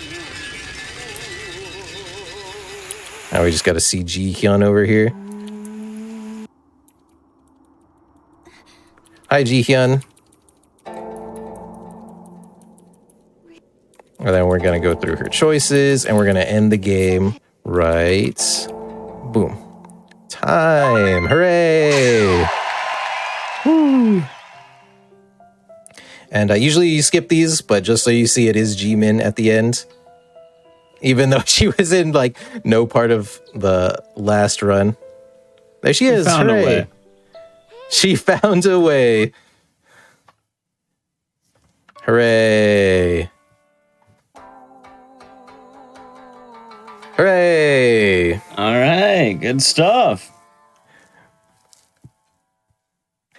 Well, before we go, a couple of things for you. One, any shout outs? And two, if anyone wanted to find you, where can they find you? Big shout out to you, Ekdices, for inviting me on here. Thank you so much. Shout out to all my chat that I see in chat. Thank you for coming and supporting me always. I do appreciate every single one of you. Big love to everybody. Thank you. Thank you. You all can find me on every single social media as Cloudmark27. So that's YouTube, Twitch, TikTok, Instagram, you know, all the good stuff. I do play a lot of horror games, and, you know, there's this one big horror game that came out recently, a little game, you know, called Silent Hill. And we're going to see some Silent Hill right after this.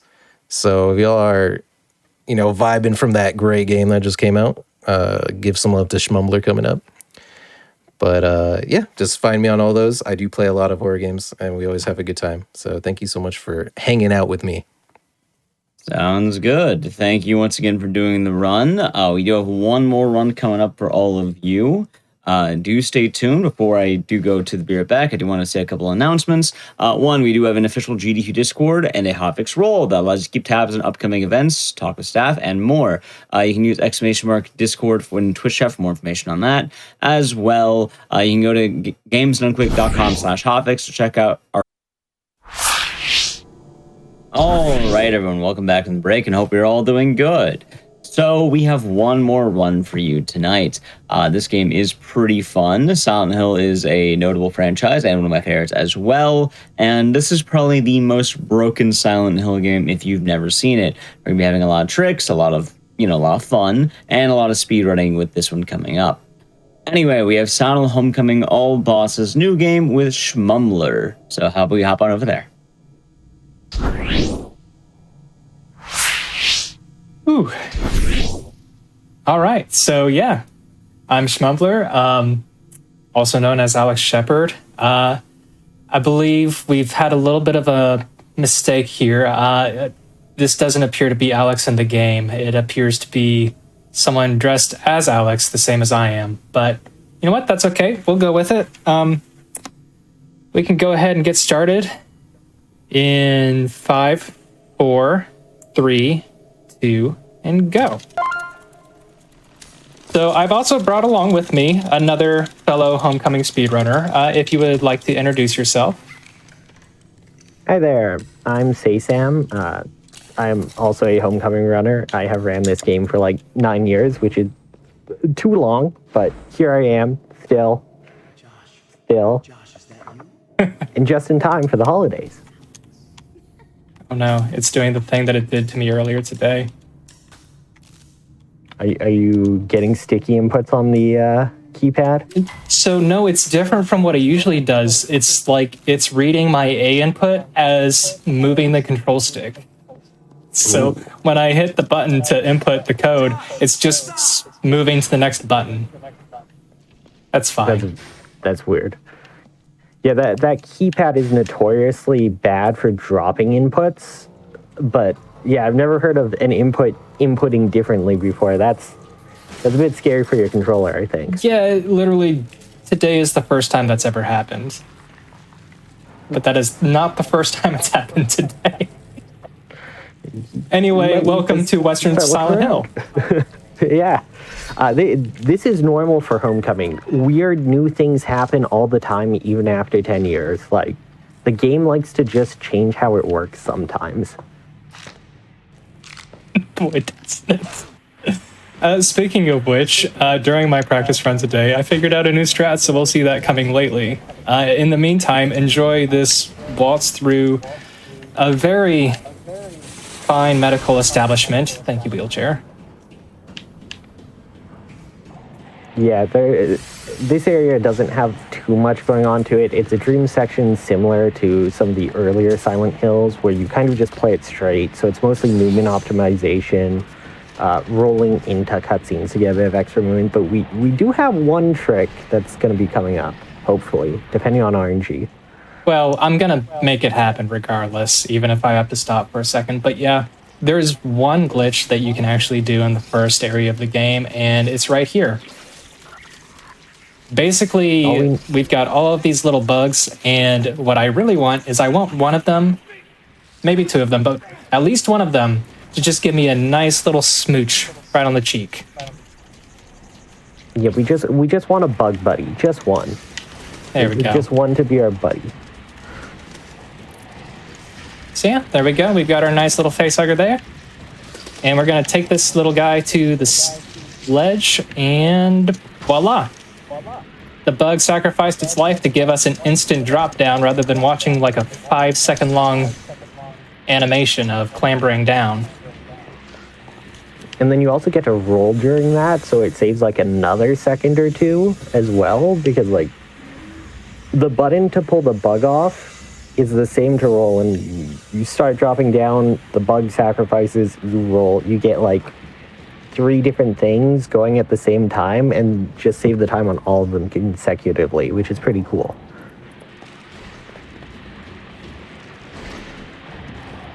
Now my favorite part of the intro. I want my toy. Meet everyone's favorite younger brother. They told me Robbie was here. They lied. Is there anything I can do? He's definitely going to be our friend. Definitely. So funny thing about this dialogue here, there's some dialogue options. We just choose the fastest. I didn't find out until earlier this year watching Schmumbler that you can just hold the button and it'll autocomplete. I had been mashing it for like 8 years. Oh, Lord. That sounds painful. It was awful.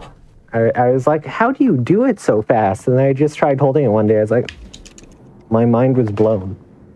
Yeah. Also, shout-outs to the fact that, well, 2 shout-outs. First off, if you mash too quickly on this QuickTime event, it kills you. Homecoming has a really bad problem with dropping inputs, especially if you're mashing. So yeah, the other thing is this roll right here, if you mash A, you can pick up that drawing on the wall before the Robbie toy comes up, like getting it into your inventory. And if that happens, that's a soft lock, baby. Yeah, you just don't get the toy at all, so you can't progress through here.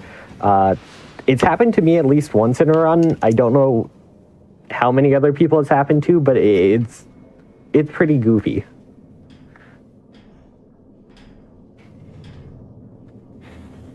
Whew. Well, what's that sound? I guess it's a bit early for that. Yeah, it's all right. You know, sometimes you just need to take a minute, remember what's really important. I think someone's angry. I think you might have stolen someone's costume. No, I'm pretty I sure think they're that. coming to get it. Pretty sure that's just Big Bro.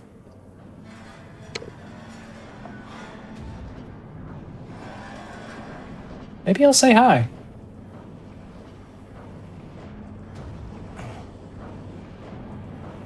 Are we sure this elevator is OSHA compliant?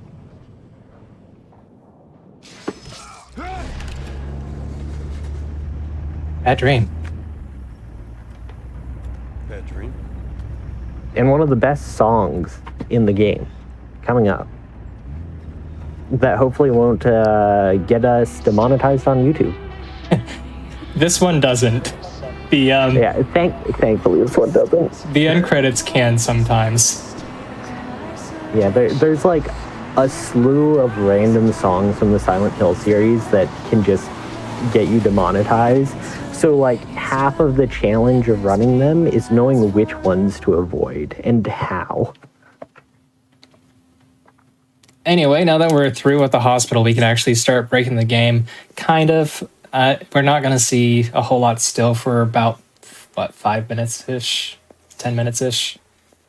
Basically, we have to get a gun. Everything in this game breaks as soon as you get a firearm of any kind. Yeah, so there's a few different clips and tricks, but they all require at least a pistol. New Game Plus, you can get one right away in the house, but as we're doing New Game, we're going to have to go get that first pistol, which will take a bit. Yeah, I'm going to run upstairs and grab a flashlight here. You'll see the New Game Plus laser pistol sitting, like, That's strange. right next to it, basically. We're just going to pretend it doesn't exist. The number of times I've said I'm doing a New Game run, and I've picked that up out of, like, just muscle memory and habit and immediately killed my run. Yeah. I'm gonna go look around. You just stay here. It's real. But we get to see some more of the house and the puzzles here, which is pretty cool. We get to see some actual combat. Yeah, this is a mandatory fight. You cannot pick up the items that you need down here without that enemy dying. There's a few different ways to fight it. Generally, you did like the parry there. I know you can just go and try to do a second combo, and then it's like RNG. Sometimes you get lucky and get the second combo without getting hit. Yeah, if it swipes with its left claw, then you're gonna get hit. But if it swipes with its left, you can get lucky and manage to get your first hit of the second combo in before you get damaged. Yeah, and then there's one that comes out of the garage. There's a few different strats. You can run past it. You can swing at it. You can go for a strong attack, and if you hit the right spot on the head, it dies in one hit. But it's super, super unlucky, or like unlikely. Yep, never gonna do that. There's also a weird little bit that can happen there where if you use the garage door opener as soon as you can, you'll actually spawn after that cutscene, like where you used the garage door opener instead of that predetermined spot that he usually puts you in, which means that you're farther away from the enemy and it aggroes you right away and you can't really avoid it. Yeah, there's a lot of weird glitches with this game, and either using or interacting with something on the same frame it happens, such as cutscenes. If you try to skip a cutscene on the same frame it activates, it will do the fade out, and then it won't skip, and you'll never be able to skip it, and it instantly kills your run. That's always a fun one. Yeah, it gets really dangerous anytime you have a number of cutscenes in a row because you want to mash through them, but you have to like kind of mash slowly. Oh, there's even one set of 3 cutscenes where if you skip the second one, like before it finishes loading, it legitimately just soft locks the game. I didn't know that. I'm glad I've never ran into that. Yeah, it's the one right before the final boss fight. So if you get it on the second one? If you skip the second one before you see any of the visual for it, it soft locks the game. It just like stops loading the third one and you can't continue. Oh, that's horrifying. I usually just get the unskippable cutscene there. Now I'm going to be extra safe. Yep, that's why I always make sure I see at least one frame of video before I skip.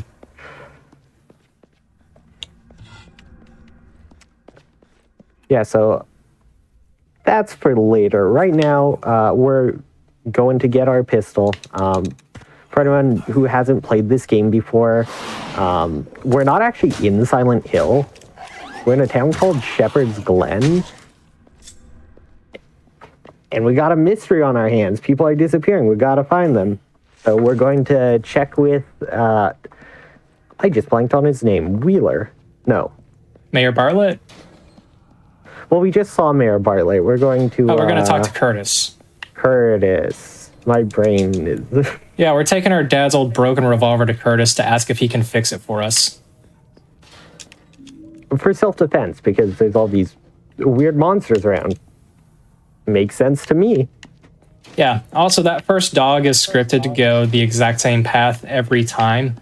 So that fight is very easy, but don't let that fool you. The dogs are the worst enemies in this game. They are just super unpredictable.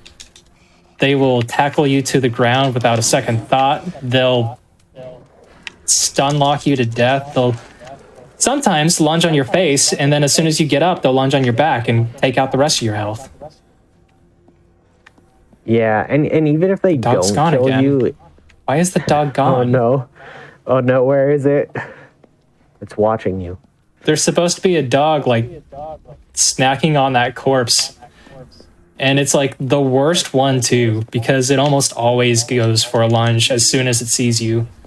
So that's actually, like, really fortunate, but not usual at all. And fortunate as long as it's not there when we come back, because I have noticed it's not supposed to be there when you come back. There's a different enemy, but sometimes when it doesn't spawn like that, it will be there when you come back. Yeah, so. It was last time that happened for me, but it was tucked away in the back corner of the cemetery, so it still didn't bother me even on the way back. We can hope that happens again. Yeah. My favorite thing with dogs is even if they jump and knock you down and you get up and you get away from them, they do so much damage. Like, it's actually... I feel like they do a lot more than all the other enemies in the game, they can just really quickly put you in stagger and just kill the run, even if you get away, just because you move too slowly. No, like, no joke, the dogs have higher DPS than the first boss of the game. Yeah, they're the real first boss. But there is some funny tricks to dealing with them, though. I've noticed if you wiggle back and forth as you walk, if there's one right behind you and it lunges, it'll just, like, lunge in the spot in the air and not move sometimes. Usually the trick that I go for is I try to just run right up to them and try to trigger their close range attack, because that's way easier to deal with than their heat-seeking lunges that track over 180 degrees. Yeah, some of the targeting in this game is a bit ridiculous. There's a number of things that will just, like, spin on an axis and just, like, you'll be behind them and they're like, surprise. All right, so we talked to Curtis. He said he couldn't fix the gun without wasting a bunch of time, so he gave us his gun instead as a trade. I'm going to pick up this health too, just as a safe little extra. And now we start to get into the real fun of the run. Yeah, so now we have to run all the way back to the house, and the clipping will begin then. In the meantime, we have more dogs. And honestly, considering the find that I made earlier today, I wouldn't actually mind if one of them did grab me just once. Just don't kill me, but a little nibble wouldn't hurt. I mean, it would, but that's the point. I missed your find earlier, so I'm excited to see this. I mean, it's really not a new find. It's something that I do for the New Game Plus all bosses route. Oh, okay. It's just, it wasn't really useful. But now it is. That's always fun when you can finally make use of a strat, especially when you've wanted to for years. Yeah. Like how with We the got- new method of clipping that we found like 4 years ago, we can finally make use of the hotel clip that Spooky Cookies found ages ago. Yeah. Yeah, as you see, the dog jump, that's a third of our life. Yeah, half of our life. Yep, that's Got fine. Stunlock combo. That's fine. That that's is fine as one long that as it- tends to do that, and I was honestly kind of hoping for it. Yeah, if the other dog follows you around to that dog and that dog does that, you can just get Stunlocked to death. Yeah, so the dog was off to the right there. We're good. Yeah. I think I saw it on the bottom of your screen for a You second. sure did. Yeah. I'm always so nervous when that happens. There's more dogs here too. Usually they'll just run past me, no issue. Yeah. Uh-oh. That's fine. That's fine. Keep it coming. Okay. Keep it coming. I'm not limping. That's all that matters. We're good. I was really worried there. That, like, it would be just like saying, yeah, normally these dogs are fine, for it to be the one where they decide to troll. But yeah, you compare how much damage the dogs are doing to how much the smoker just did there, and it's like night and day. We're also not... Thanks, doors. Those doors do that so often. We're also not And- done and- with the cemetery or the dogs yet, but that will be later on. For now, gonna grab another safety health here. Because why not? It's right there. And we're leaving the area. After And we don't... everybody's favorite thing. Slide puzzles! So many slide puzzles. This one's the easiest one I've ever seen in my life, to be fair. I was looking forward to Pillar Boost, but we didn't get that, so not my favorite thing. Yeah, well, we do get this one. So normally we're supposed to go find a fire axe to break down these boards, but you can literally just like get into the side of the wall here, and if Alex cooperates, she is not. This is legitimately one of There we go. the most finicky clips in the game. And it being the first in this category is just like a major reset point. Yeah. The funny thing is that the one right after it is equally as bad. Yeah, and on New Game Plus, the Pillar Boost I mentioned that we didn't have to do is also just as bad. So you get like 3 back-to-back. Yeah, so in this hotel, we're supposed to be doing like a quest line for a lady in a hole in the wall, and then riding an elevator and doing a whole bunch of stuff that we're not going to do. We're just going to clip through this wall. That takes us to the room right outside the first boss fight. Problem is, everything's unloaded. So we're going to run to the safe spot, and we're going to save our game real quick.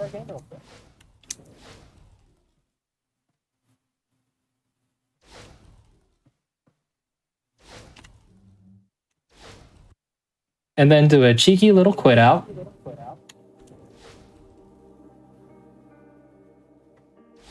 And these are the fastest loads you'll ever see for this game. Voila. We can see. Now here the door is supposed to be locked and you do like an other world transition. Then go and talk to Mayor Bartlett finally. But I'm just gonna clip through the door here.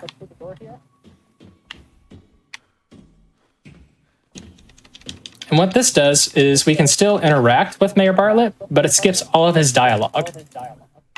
So we go into the fight, and I can't see Sepulture. But turns out that's actually fine, because if I just let him kill me, the continue loads me back right at the start of the fight. I still get to skip all of Mayor Bartlett's dialogue, and voila. In New Game Plus, you just kind of fire the laser pistol and hope you hit something. You could have at least reloaded. Okay, now we're probably gonna get grabbed right out the gate. Every time. Yeah.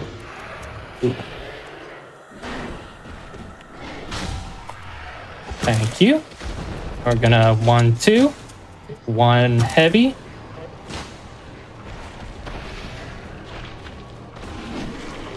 Come on.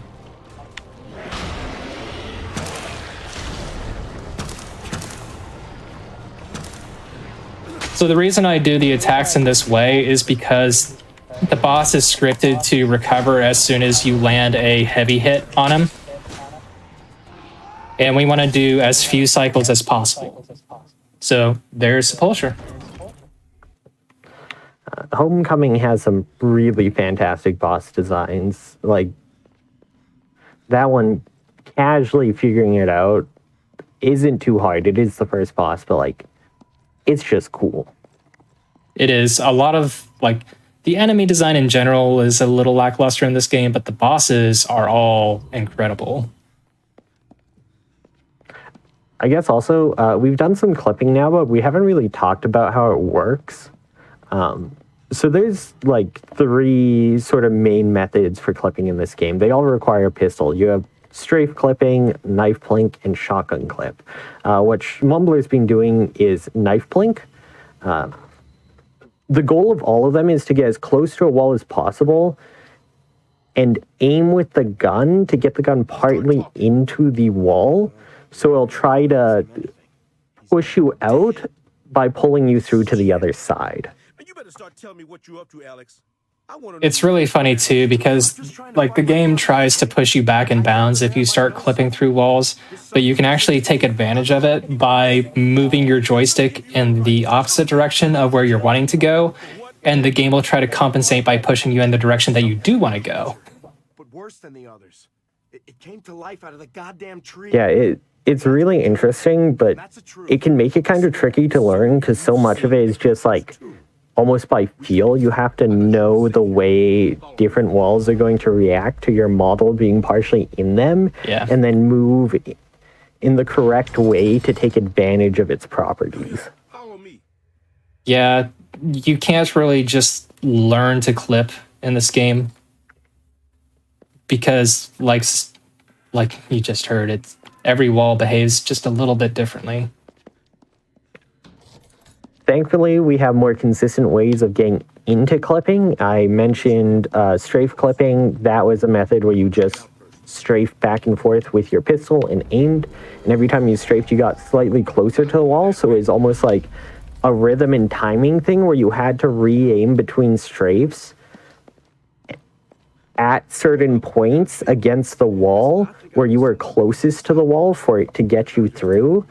And that was a real pain to learn because you basically just had to do it for hours until you figured it out. Yep, and then Wildest came along, a person who doesn't stream, whose only method of sending gameplay footage was recording clips locally on his console and then sending it to us.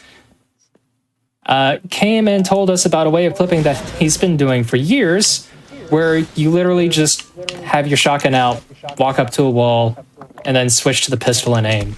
And it's so much easier than every other way. So now that we have a shotgun, we're going to start doing that. And you can see just how night and day the ease of clipping through stuff is. Except I messed that up because I'm bad. It's fine. It's fine. And then we also figured out from there that you could similarly use the knife instead of the shotgun. To get closer, you could aim within, then just quick swap, and it would auto aim with the pistol and get you through. Knife plink is the bane of my existence. I think it's the hardest form of clipping in the game, but it's also more consistent. Don't mind me just making a quick pit stop for some resources.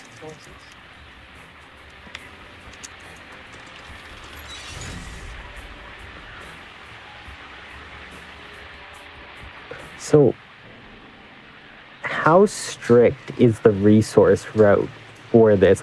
I only run New Game Plus all bosses. I've never ran New Game. So out of curiosity, how strict is like our ammo pickups and health pickups in a general run? Technically speaking, I play it really safe. The thing is depending how any boss goes, you could burn through all of your ammo and still not be done, or you might use significantly less than you expect. So like right now we're heading to Scarlet, and to fight Scarlet, all I really need is like 2 clips on the shotgun and maybe 1 clip on the handgun. Really, you don't even need the 2nd clip for the shotgun, because Scarlet is a boss that damages herself from time to time. It's just random at what intervals she does that. So it ends up being faster to just fight her anyway. But yeah, I pick up a lot of extra stuff. Okay. And if anyone's curious what Schmumbler just did there, instead of climbing down the ladder, which is slow, we did something called airwalking, where you just aim with a weapon over and over again and it moves you a bit forward. You can use this to walk off ledges faster, or if you get out of bounds floating above things, you can use it to progress and walk forward as well. Yeah, I'm also doing a funny little kind of clipping here, because you can't just clip directly through the gate.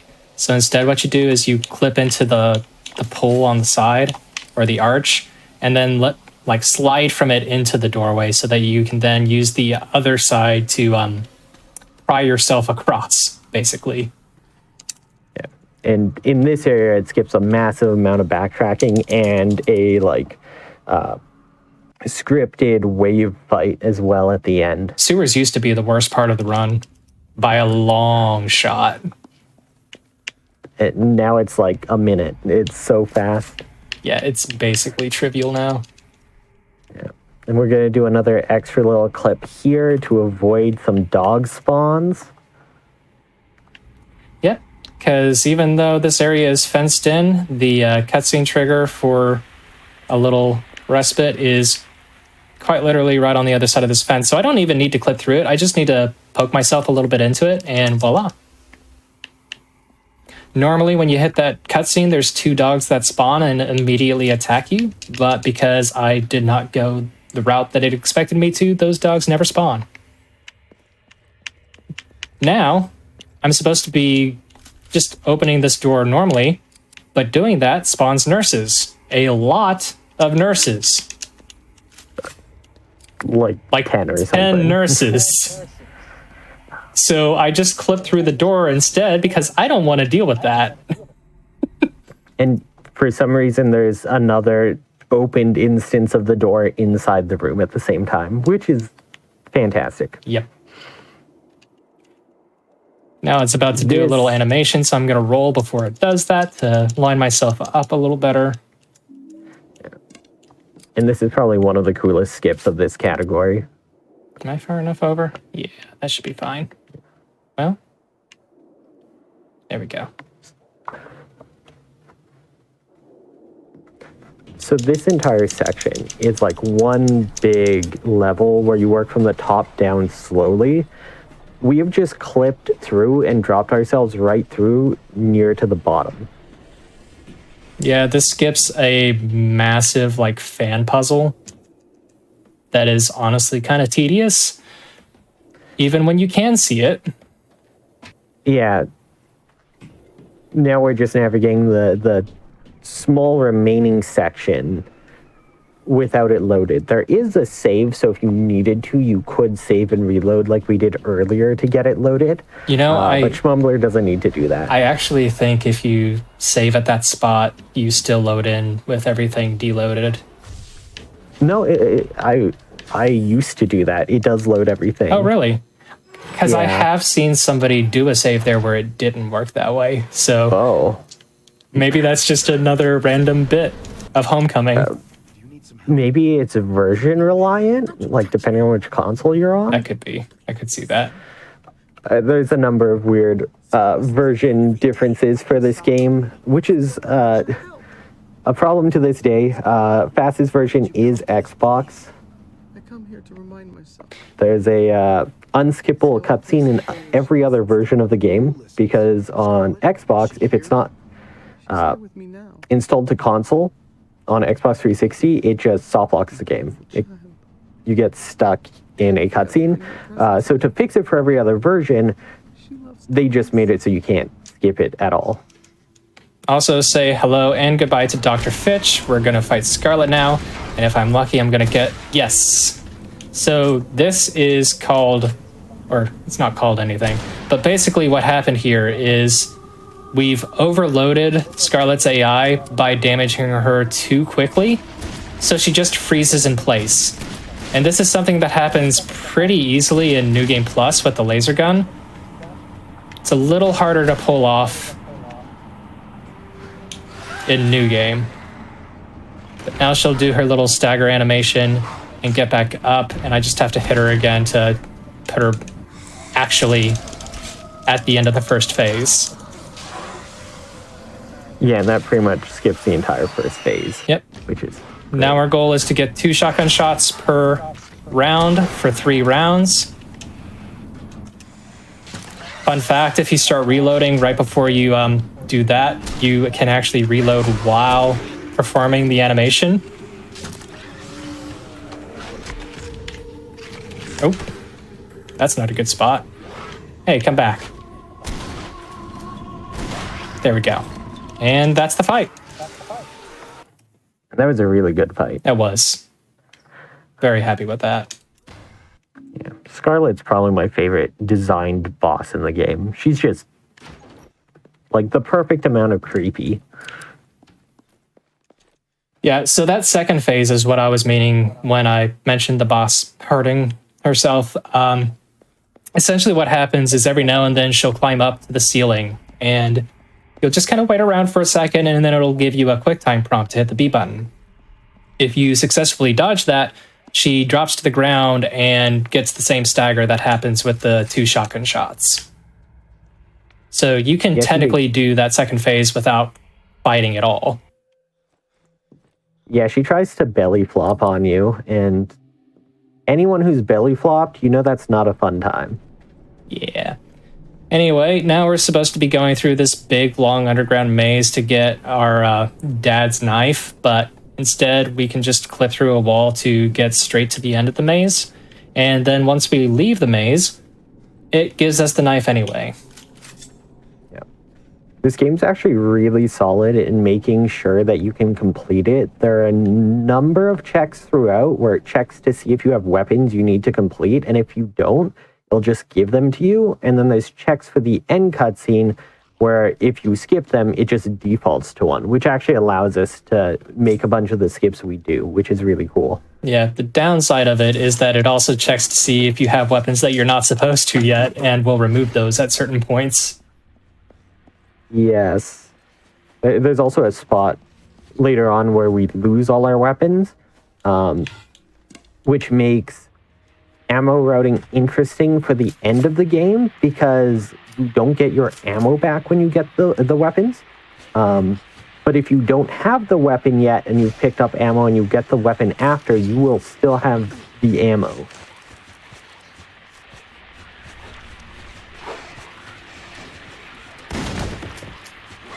Very good. All right, that went actually really well. So in that spot, that first smog is always blocking your way. There we go. So I have to wait for it to move out of the way before I can progress. Unfortunately, there's also 2 dogs, and I've already mentioned how awful the dogs are. So what I do is I position myself on one side of one of these swinging gates, and they just don't know how to attack me through that. Yeah, thankfully, the dogs haven't learned how to properly open doors yet. That said, they do know how to pull you off a ledge, so you can actually start that clambering animation, and then the dog will lunge at you and pull you down into the QuickTime event. Yeah, I've died a number of times to that. It's really not fun. But we're coming up on one of the most broken areas of the game now, the house. Yeah, thanks. You're welcome. Good luck. So the house has multiple different levels. And you can kind of flip through anything at once. I want to say like all the levels are loaded at the same time, but they're also not. There is a lever you pull that changes which parts are open, and it changes assets that load in each level. Everything is actually there, just depending on which lever you've pulled. Textures in certain walls and stuff are kind of different or not loaded. So you can do stuff when it's not loaded. You just can't see it. Yep. Which makes things very awkward. There is one exception, though. Anything that requires a QuickTime event, you cannot do while the assets are not loaded in. Yeah. And there's a couple flesh walls that you're supposed to cut through with a knife. And yeah, you just can't do those in the unloaded areas. So sometimes we'll have to do clipping while we literally cannot see anything around us or ourselves. Yeah. The going through the house unloaded is actually a new route that's only like a month old or so. There's been like variations of it here and there, but none of them were consistent enough until recent to actually get it to be worth it. So you'll see Schmumbler pull the lever here immediately instead of doing the main floor puzzle we're on, which normally we would do first before. But we're going to instead do a bunch of stuff unloaded, and that should save us some time as long as everything goes well, because we skip pulling the lever once, and we skip some backtracking of going to do the puzzle on the first instance of loading by doing it in the later instances while it's unloaded. Yep, I'm also going to grab some ammo here just for a little extra padding. Ooh, swing and a miss. So this upstairs part we never do unloaded, because when you're in an unloaded area, there are light textures off in the distance and scary red squares. If you look at too closely, will crash the game. And they crash the game almost immediately if you come into the attic while it's not loaded properly. And normally there are walls to block your line of sight, but yeah, it's especially great not because anymore. You can also accidentally look at them when you go down into the basement, which we will be doing here in a bit. So there is technically a possibility that I could just crash the game here. Yeah, it's very important not to look too far up. Yeah. You need to look a little up to line yourself up on stuff, because we don't have the basement loaded, so we need to use like the bottom of the main floor's loading to line up with stuff. Here's the kitchen. It's not loaded right now. Right now we're trying to find one of the masks in the unloaded room. Hey, you wanna... There we go. There we go. I don't know why it's been giving me so much trouble lately. Oh, and now it's not gonna let me through the door. Yeah, and the bug got us, unfortunately. So clipping through that door can be really awkward because there's a bug that runs along it. And I believe what was happening there is the bug is running under your feet, which actually causes you to not be able to get into the wall. And then if a bug gets on you, you can't clip through the wall as well. You want to try to clip through before the bug gets on you, and then let the bug get on you before you pull the lever, because pulling the lever kills it instantly, so you don't have to go through the animation of pulling it off. Yeah. All told, if you do this new route for the house optimally, it saves like 10 to 20 seconds. This is not going to do that. This has been a little sketch. But it looks so cool, so it's fine. Yeah, so now we're grabbing another knife, and we are going to clip back down to the first floor again. This is like the one floor that you really have to do loaded, because the clock puzzle will not load correctly, I believe, otherwise. I think that's one of the interactions that you can't do. Yeah, you also can't, or you would have to clip through another wall to get the knife. Right. And Now we're gonna clip to the basement. now we're in the dangerous part of the house. We do the knife puzzle in the basement, and then we have to clip through a wall that we can't see at all. And it's really awkward because you can't line up properly. Because your normal lineup of going to the corner to know where you are, the corner doesn't load properly when the walls are unloaded, so you'll actually clip out of bounds. Whereas if you did it with things loaded in, you would clip through correctly.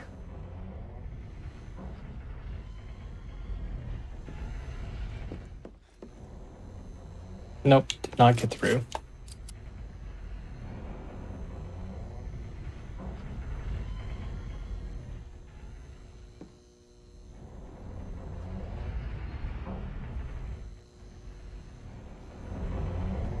Still did not get through. Okay. Yeah, so after every clip attempt, we're just kind of being quiet to hear if we can hear the proper footsteps, because you'll be walking on metal grate on the other side of the wall, and that's how you'll tell if you've actually gotten through or not. Yeah, like that. Okay, There we so go. now I need to be looking in the right direction. Yeah, now we can just duck under the little area if we can find it. There we go. Yeah.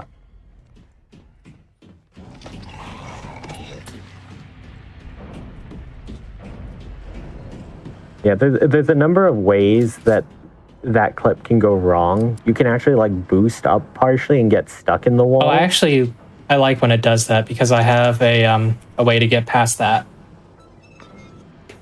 I have a way that works like 50% of the time. Oh no, my way but works. The other 50 it doesn't. My way works every time. You'll have to show me later. I mean, it's easy. Literally, as soon as I see myself start to boost up, I just hold the left stick straight up and I turn, and that's it. And it pushes me through every time. Oh no! I mean like after you've already boosted. Like you know how you can like pillar boost?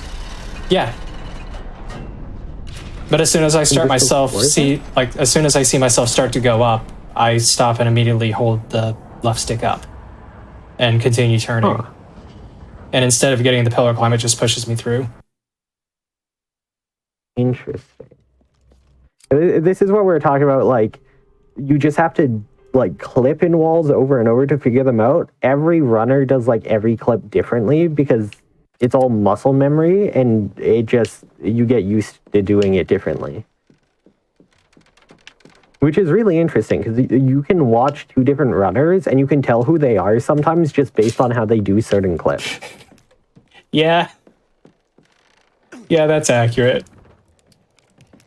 It was even more so back in the day with like strafe clipping, but you still get some of it now. I think the church clip is like the big one that you can really like see differences in how people approach it. God, for how much of a holy grail the organ clip was, we have like 8 different ways of dealing with it now. And none of them are entirely consistent. Yeah. Well, that's every clip in this run, though. yeah. Also, congratulations, we're in Silent Hill now. We made it. 45 minutes into an hour-long run. I mean, we did come here shortly before for Sepulture, but... Well, I mean, it's also, like, this is not... Like, it's a Silent Hill game, but it is the story of Shepherd's Glen. As opposed to, say, Downpour, where it is a story about Downpour, and you still don't get to Downpour until, like, roughly a third of the way through the game.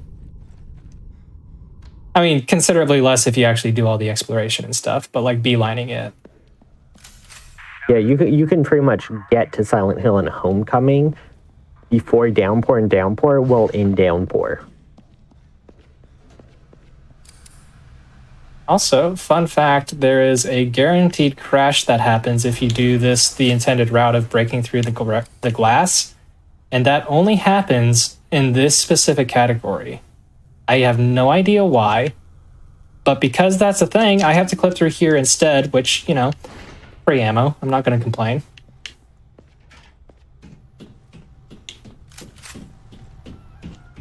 And now, we're supposed to be going and rescuing Deputy Wheeler from a cell, killing a bunch of enemies in the process, but we're just going to clip through the gate that he's supposed to unlock for us later on. And now we're back in the void, and I'm going to do some blind clips. There's the first one. At least we have this one cell to line up with for this one. Right. If it wasn't for that cell, this would be impossible. There's the second clip.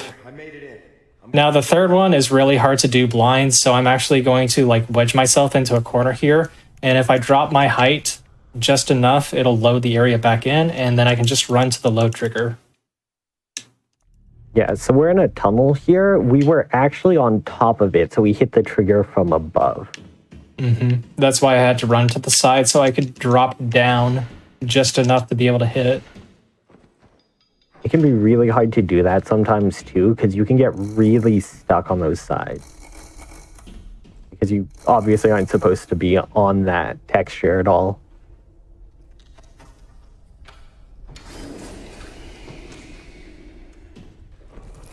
And unfortunately, sadly, we don't get to see asphyxia skip in this category. But to be fair, you don't see asphyxia skip in almost any category. There's one category, and I still say that's like, it's the coolest skip in the game in my opinion, but it is. It's so overly complicated, and it saves no time over an optimal fight, but the fight is so rarely optimal. Yeah, it's just more consistent, and it's so funny too, because you just started by jumping out a window, like literally.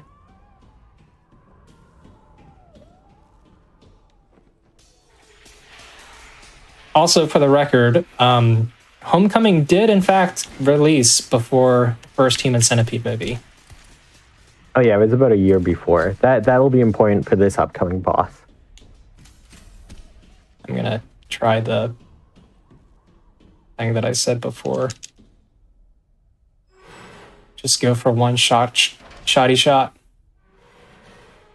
Yeah, this is the worst boss in the game in terms of RNG. It's literally the only one that does not have a consistent kill strat.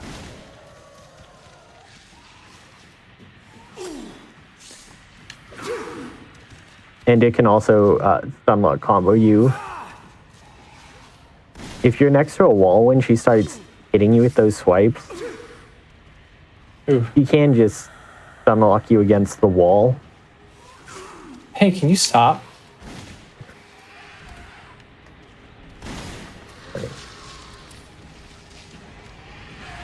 Wow, why were you not running? Okay, Alex. Come on. Yeah, so she has a number of different attacks. She has the swipes that she stops doing after a certain amount of damage. Then she has the grab and an attack where she spits at you. All right, I guess the tail lash after she's been knocked down. So we want her to do the grab so we can put her in their stagger by hitting her tail. Gosh, she is not going down. Yeah, this is really not good RNG. Sometimes she'll go for the grab where she's supposed to stay still. And she'll do... When she spits, she like pivots. So it doesn't matter where you are. If she spits, she will hit you if you're next to her. Sometimes she'll pivot like she's going to spit, but grab you from behind her. And it'll just kill the run on the spot sometimes. It's great. I have a theory that the normal and the hard AI for that boss are accidentally backwards because it feels so much easier to fight her on hard for some reason. I don't know why. I also have a theory that you just deal too much damage to her, and kind of like where Scarlet freezes up, you just overload her and the AI doesn't know what to do. So it just keeps chugging. That wouldn't surprise me either. So here's Organ Clip. This is one of the biggest clips in the run and one of the biggest run killers. Oh, that doesn't look good. Oh, you got the boost. Okay, still worked. Yeah, it worked. Nice. First try is always good. Yeah, what you're trying to do is you're trying to start clipping in and then turn around and get pushed back through the wall. You can also, if you boost up like that, boost over the wall. Although sometimes you don't get through, and we've discovered when you boost up, there's a certain point where sometimes it will just shoot you down into the void. You'll like reverse pillar boost and just like launch yourself Straight down into the depths. Yeah, just like speeding rocket to your death. It's also hard to say in a run's time just how much that skips. The church is not, like, it's a small area, but it is not a short area. There's a series of like 4 puzzles and then an encounter where you have to fight 3 of the Siam monsters, which are notoriously the tankiest enemies and the hardest to deal with in the game. This is the cutscene that you can't skip outside of Xbox, by the way. The one just before this. Otherwise, you just get stuck with her drilling you and nothing happens. You can't get through it.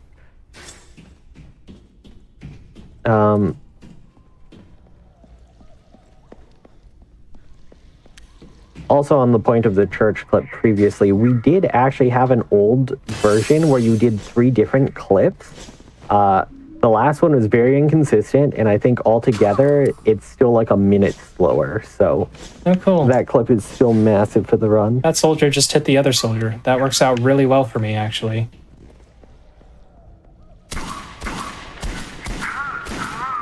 Do we have to kill all the enemies?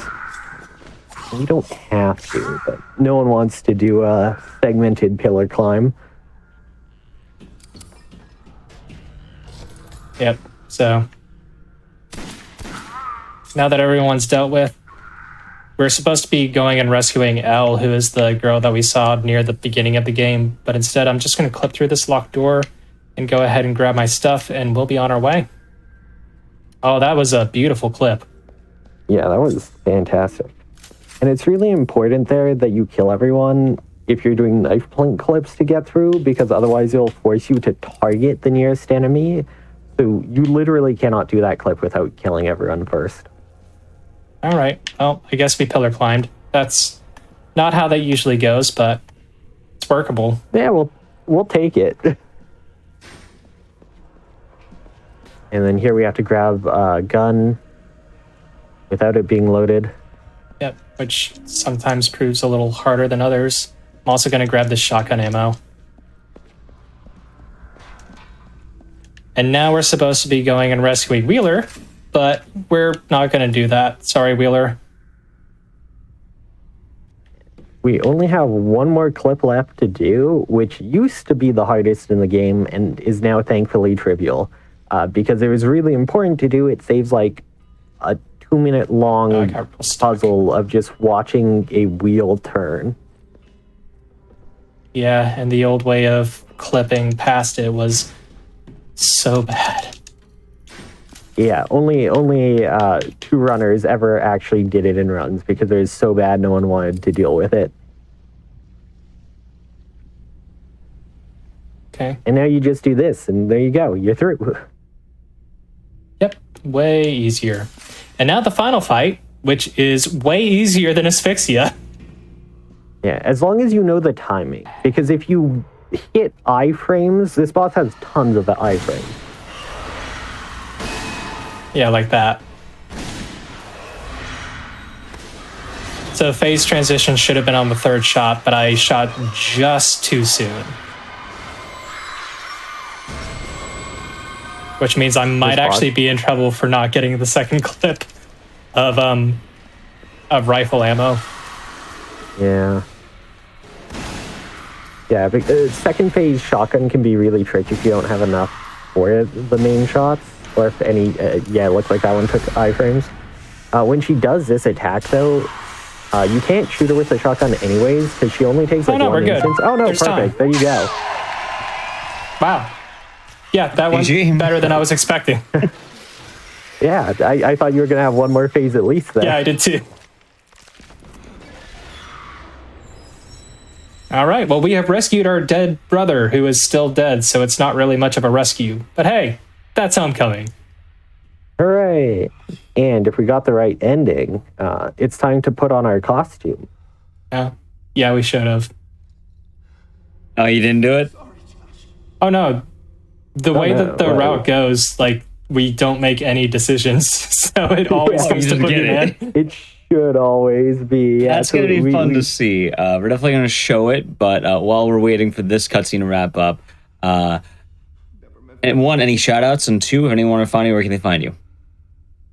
So you can always find me pretty much anywhere as Schmumbler, as you see on the screen.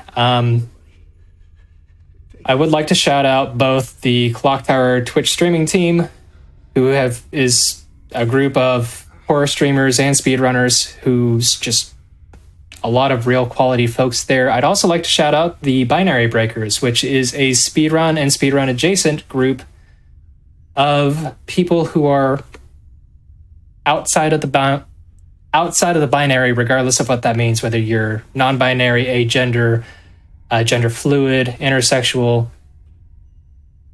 If anything that is considered outside of the gender binary is what you feel like pertains to you, then you are a welcome fit. So you can always find us on Twitter and get invited to the crew. All right. And as well, if you've never seen this cutscene, for anyone watching, this is definitely something to see. Let's let it show itself. Yeah, we didn't have the full costume yet, so our friends are gonna help suit us up for our Halloween squad goals.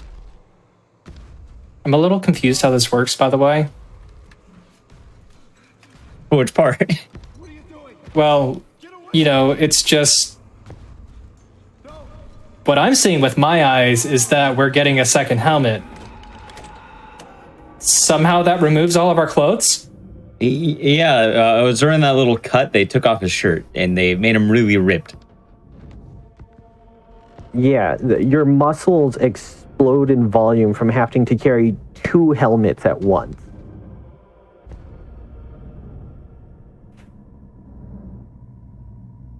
Maybe they didn't notice you're already wearing a helmet.